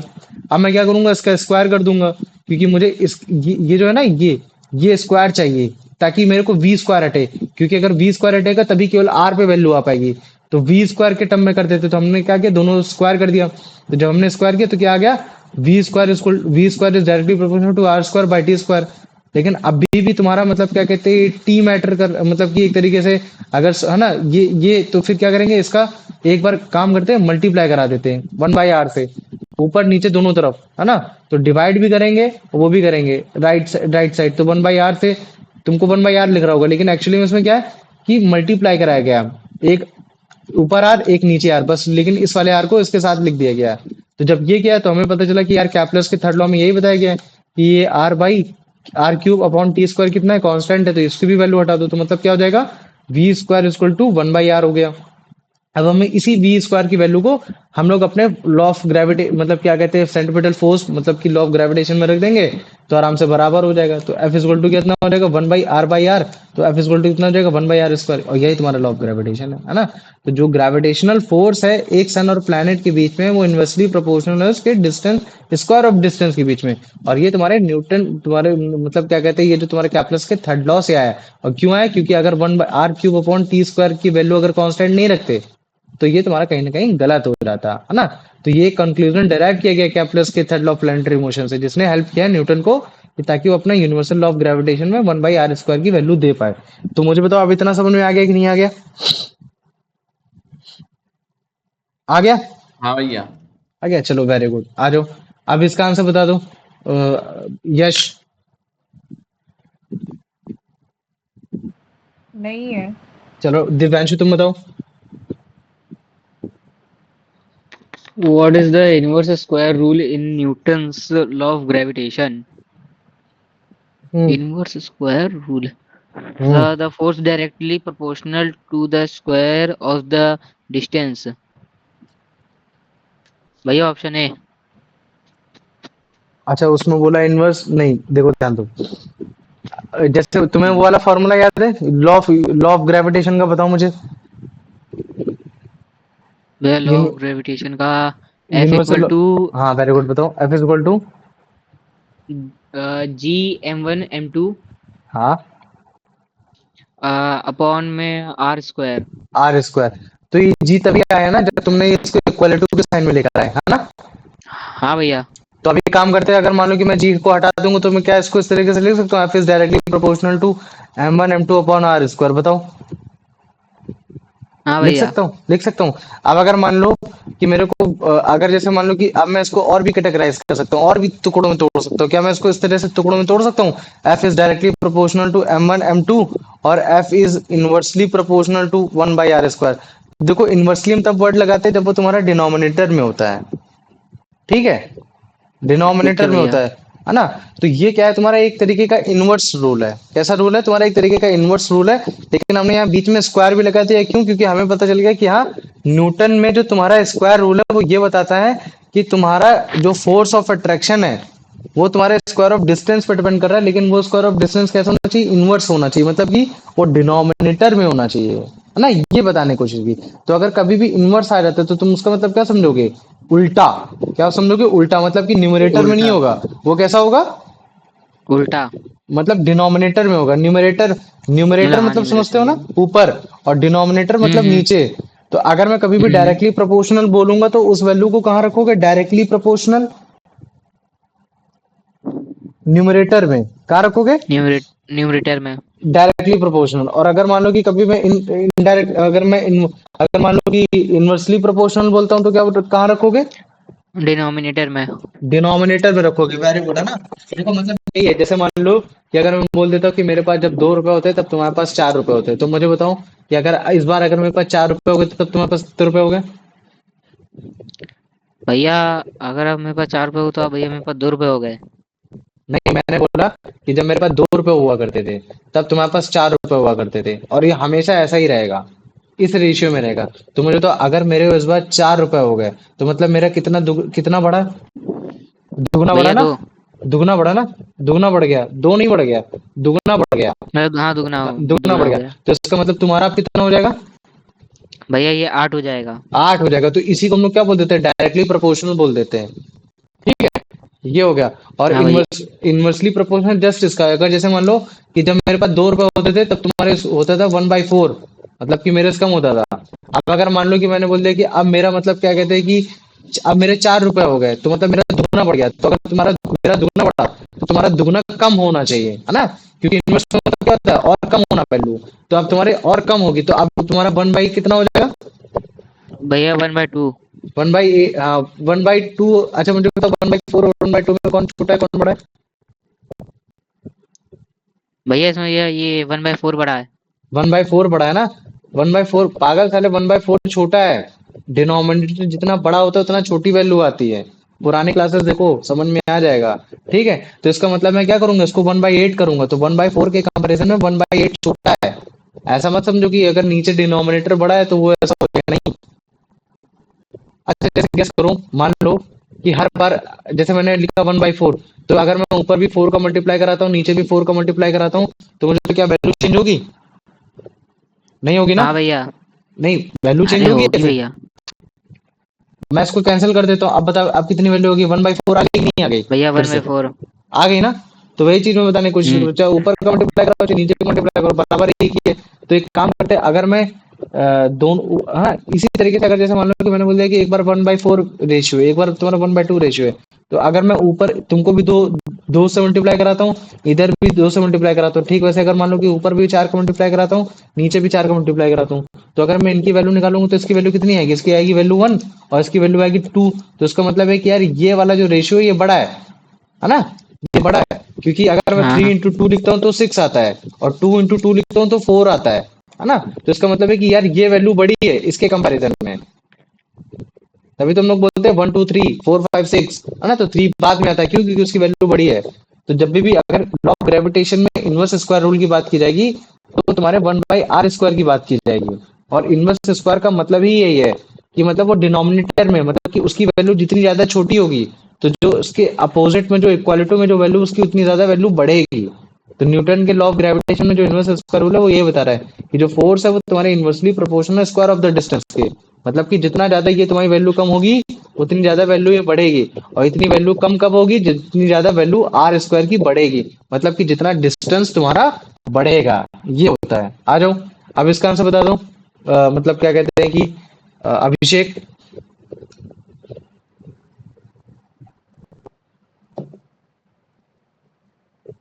अभिषेक, to derive the inverse square rule, what law did Newton apply orbit a planet? Option C, Kepler's third law. Kepler's third law. Very good, आ जाओ। अब इसका आंसर बता दो Anant. What was key assumption Newton made about planets' orbits to derive the inverse square rule? भैया, the object the object is a straight. क्या? Object is an ellipse. Option D. नहीं, circle में लाने की कोशिश करेंगे। सर्कल में हाँ लाएंगे तभी भैया, तो 2 पाई आर वैल्यू करेंगे, है ना? तो ये assumption है। चलो कोई बात नहीं। अब इसका आंसर बता दो, मतलब क्या कहते हो Kuldeep? What type of force acts on a planet moving in a circular orbit around the sun as described in the text? Centripetal force. Centripetal force, है ना? Very good. ये और सेंट्रीपिटल फोर्स एक तरीके का ग्रेविटेशनल फोर्स ही होता है ना, इस चीज को याद करने की कोशिश करना है। ये आ जाओ। अब इसका आंसर बता दो दिव्यांशु भाई। Based on the provided text, what is the initial proportional relationship for force F? हम्म,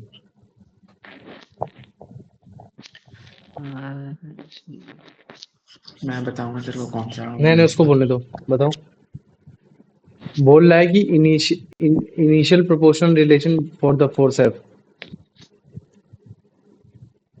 सोच। भैया हम्म, ऑप्शन ए। नहीं। चलो अच्छा, तुम बताओ। Option A. आनंद तुम बताओ। भैया, इसका F is equal to V square by R square. V square by R square, यहाँ कहीं ऑप्शन में लिख रखा है V square by R square? B. हाँ भैया, B. बी है ना? ये जब हमने जो पहली क्वेश्चन बनाई थी वो यही क्वेश्चन तो थी, याद है? जिसमें हाँ हमने बी भैया। स्क्वायर को एलिमिनेट करने के लिए हमने पूरा फंडामेंटल लगा डाला ना। अदरवाइज जो तुम्हारा सेंट्रीपिटल का फोर्स का जो फॉर्मूला होता है कितना होता है? M V square by R होता है। तो हमने मास को हटा दिया क्योंकि कांस्टेंट था, तो F is directly proportional to V square by R. तो ये तुम्हारा मतलब क्या कहते हैं, इनिशियल प्रोपोर्शन निकाला गया है फोर्स का, कि हाँ यार फोर्स ऑफ अट्रैक्शन तो एक्चुअली में ऐसा होता है, लेकिन बाद में पता चला नहीं नहीं नहीं भाई, जितना ज्यादा डिस्टेंस पास होता है उतना हिसाब से होता है, तो ये कैलकुलेशन बदलनी पड़ेगी। तब जाके तुम्हारे कैप्लस लॉ को अकॉर्डिंगली यूज करा करा के इस वी स्क्वायर की वैल्यू को एलिमिनेट करने की कोशिश की। तब हमारा क्या आया गया कि हाँ force is inversely proportional to R square, ये आई वैल्यू, है ना? तो इनिशियल जो प्रोपोर्शन है फोर्स का वो है ये, F is directly proportional to V square by R, जिसमें मास क्या है तुम्हारा कांस्टेंट है, तो लिखा नहीं हमने। चलो आ जाओ। अब अभिषेक इसका आंसर बताओ।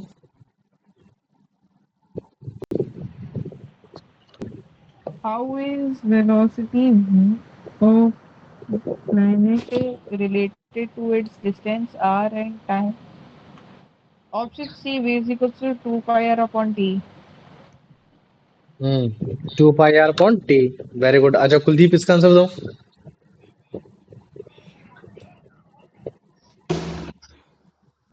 ये क्वेश्चन नहीं दिख रहा। चलो ठीक है। दिख गया। पढ़ो। दिख गया। पढ़ो।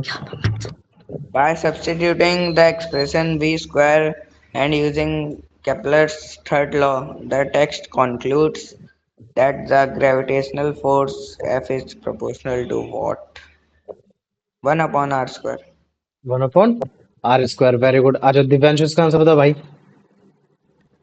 The derivation shown helps to prove which key aspect of the universal law of gravitation. मतलब कि जितना भी अभी तक हमने डेरिवेशन किया उसमें यूनिवर्सल लॉ ऑफ ग्रेविटेशन में किस चीज को प्रूव करने की कोशिश की गई है? तुम्हारा डायरेक्टली प्रोपोर्शनल वाले को प्रूव करने की कोशिश की गई है या तुम्हारे इनवर्सली प्रोपोर्शनल वाले को प्रूव करने की कोशिश की गई है? बताओ। The force is directly proportional to the masses. The gravitational force is constant. The inverse square rule. The law of conversion of momentum. भैया option C. Option C, very good, है ना? मतलब कि 1/r² को प्रूफ करने की कोशिश की गई है कि हाँ भाई, जो तुम बता रहे हो ना कि F is directly proportional to G, मतलब F is equal to ji m1 m2 upon r², तो ये r² की वैल्यू कहाँ से आई है? ठीक वैसे उसने ये M1 M2 के बारे में भी प्रूव करने की कोशिश की। और सारा किसके लिए होगा? कैवेंडिश, है ना? अगर तुम लोगों ने कैवेंडिश एक्सपेरिमेंट यूज किया होगा तो कैवेंडिश एक्सपेरिमेंट में इसने ये तो बता दिया कि मास के अकॉर्डिंगली तुम्हारा फोर्स आता है, लेकिन डिस्टेंस के अकॉर्डिंगली जो फोर्स तुम्हारा फोर्स ऑफ ग्रेविटेशन कम और ज्यादा होता है उसका इसने हेल्प किससे लिया? तुम्हारा कैपलर्स लॉ से लेने की कोशिश की गई। तो मुझे बताओ इतना समझ में आ गया कि नहीं आ गया? इसमें किसी को कोई डाउट है? ये तुम्हारे कैपलर्स के जितने भी लॉज हैं और जो तुम्हारा न्यूटन ने कैसे तुम्हारा ग्रेविटेशन कांस्टेंट मतलब ग्रेविटेशनल में यूनिवर्सल लॉ ऑफ ग्रेविटेशन में 1/r² की वैल्यू कैसे आई, इसमें किसी को कोई डाउट है? नहीं। नहीं है। अब मुझे बताओ Newton third law of motion और ग्रेविटेशन कैसे एक दूसरे से कोरिलेट करते हैं, इसके बारे में आज पढ़ना चाहोगे या कल पढ़ना चाहोगे? आज। भैया हाँ, कल कल। कल कल आज। चलो ठीक है। अच्छा सुनो मेरी बात सुनो। अभी पहले कुछ क्वेश्चन लिख देते हैं, ठीक है? पहले क्वेश्चन लिख देता हूँ। What is the what is the Kepler's first law, ठीक है ना? Draw diagram. ये हो गया आराम से तुम्हारा मान लो कि 3 मार्क्स का हो गया ना, 3 ही मार्क्स का रखेंगे ये। क्वेश्चन नंबर 2 हो गया, what is second law of कैपलर motion? Kepler's motion, what is the conclusion of it? ये ड्रॉ डायग्राम बच्चों, ड्रॉ डायग्राम ऑल्सो। ये हो गया। ये आराम से तुम्हारा मान लो कि ये 4 मार्क्स का हो गया, ठीक है? क्वेश्चन नंबर 3 है, what is third law of कैपलर motion? कैपलर motion, ये आराम से हो गया, ठीक है? ये आराम से मान लो तुम्हारा 2 मार्क्स का हो गया, ठीक है?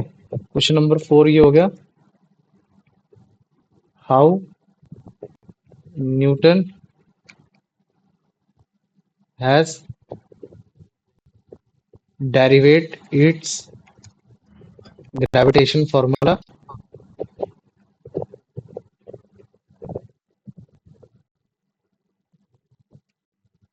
with the help of Kepler's third law। अब मुझे बताओ इन क्वेश्चन में किसी को कोई डाउट है?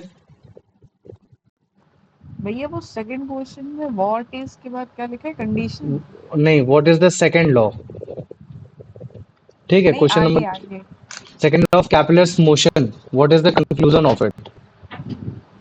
ठीक है, तो पहला जो क्वेश्चन है उसमें ये बोल रहा है कि मुझे बताओ कि कैपलस का फर्स्ट लॉ क्या होता है, और जो तुम्हारा मतलब क्या कहते हैं कि जो तुम्हारा वो हो गया। फिर उसके बाद जो सेकंड क्वेश्चन है, सेकंड क्वेश्चन ये बोल रहा है कि मुझे बताओ कि सेकंड लॉ ऑफ कैपलस मोशन क्या होता है, उसमें तुम्हारा क्या कंक्लूजन निकल कर आता है, डायग्राम बनाना है, ठीक है? और जो तुम्हारा तीसरा वाला उसमें हमको थर्ड लॉ बताना है, और इसके साथ साथ हमें ये भी बताना है कि हाँ बस केवल थर्ड ही लॉ बताना है। फिर चौथे वाले क्वेश्चन में बताना है कि हाँ कैसे न्यूटन ने तुम्हारा यूनिवर्सल लॉ ऑफ ग्रेविटेशन में जो यूनिवर्सल स्क्वायर रूल है वो तुम्हारा कैपलस के थर्ड लॉ से बड़े हेल्प से तुम्हारा डेरिवेट करने की कोशिश की है। तो अभी मुझे तो इतना समझ में आ गया आज का जो टॉपिक था, हाँ, आ गया? चलो वेरी गुड। सब लीव कर गए।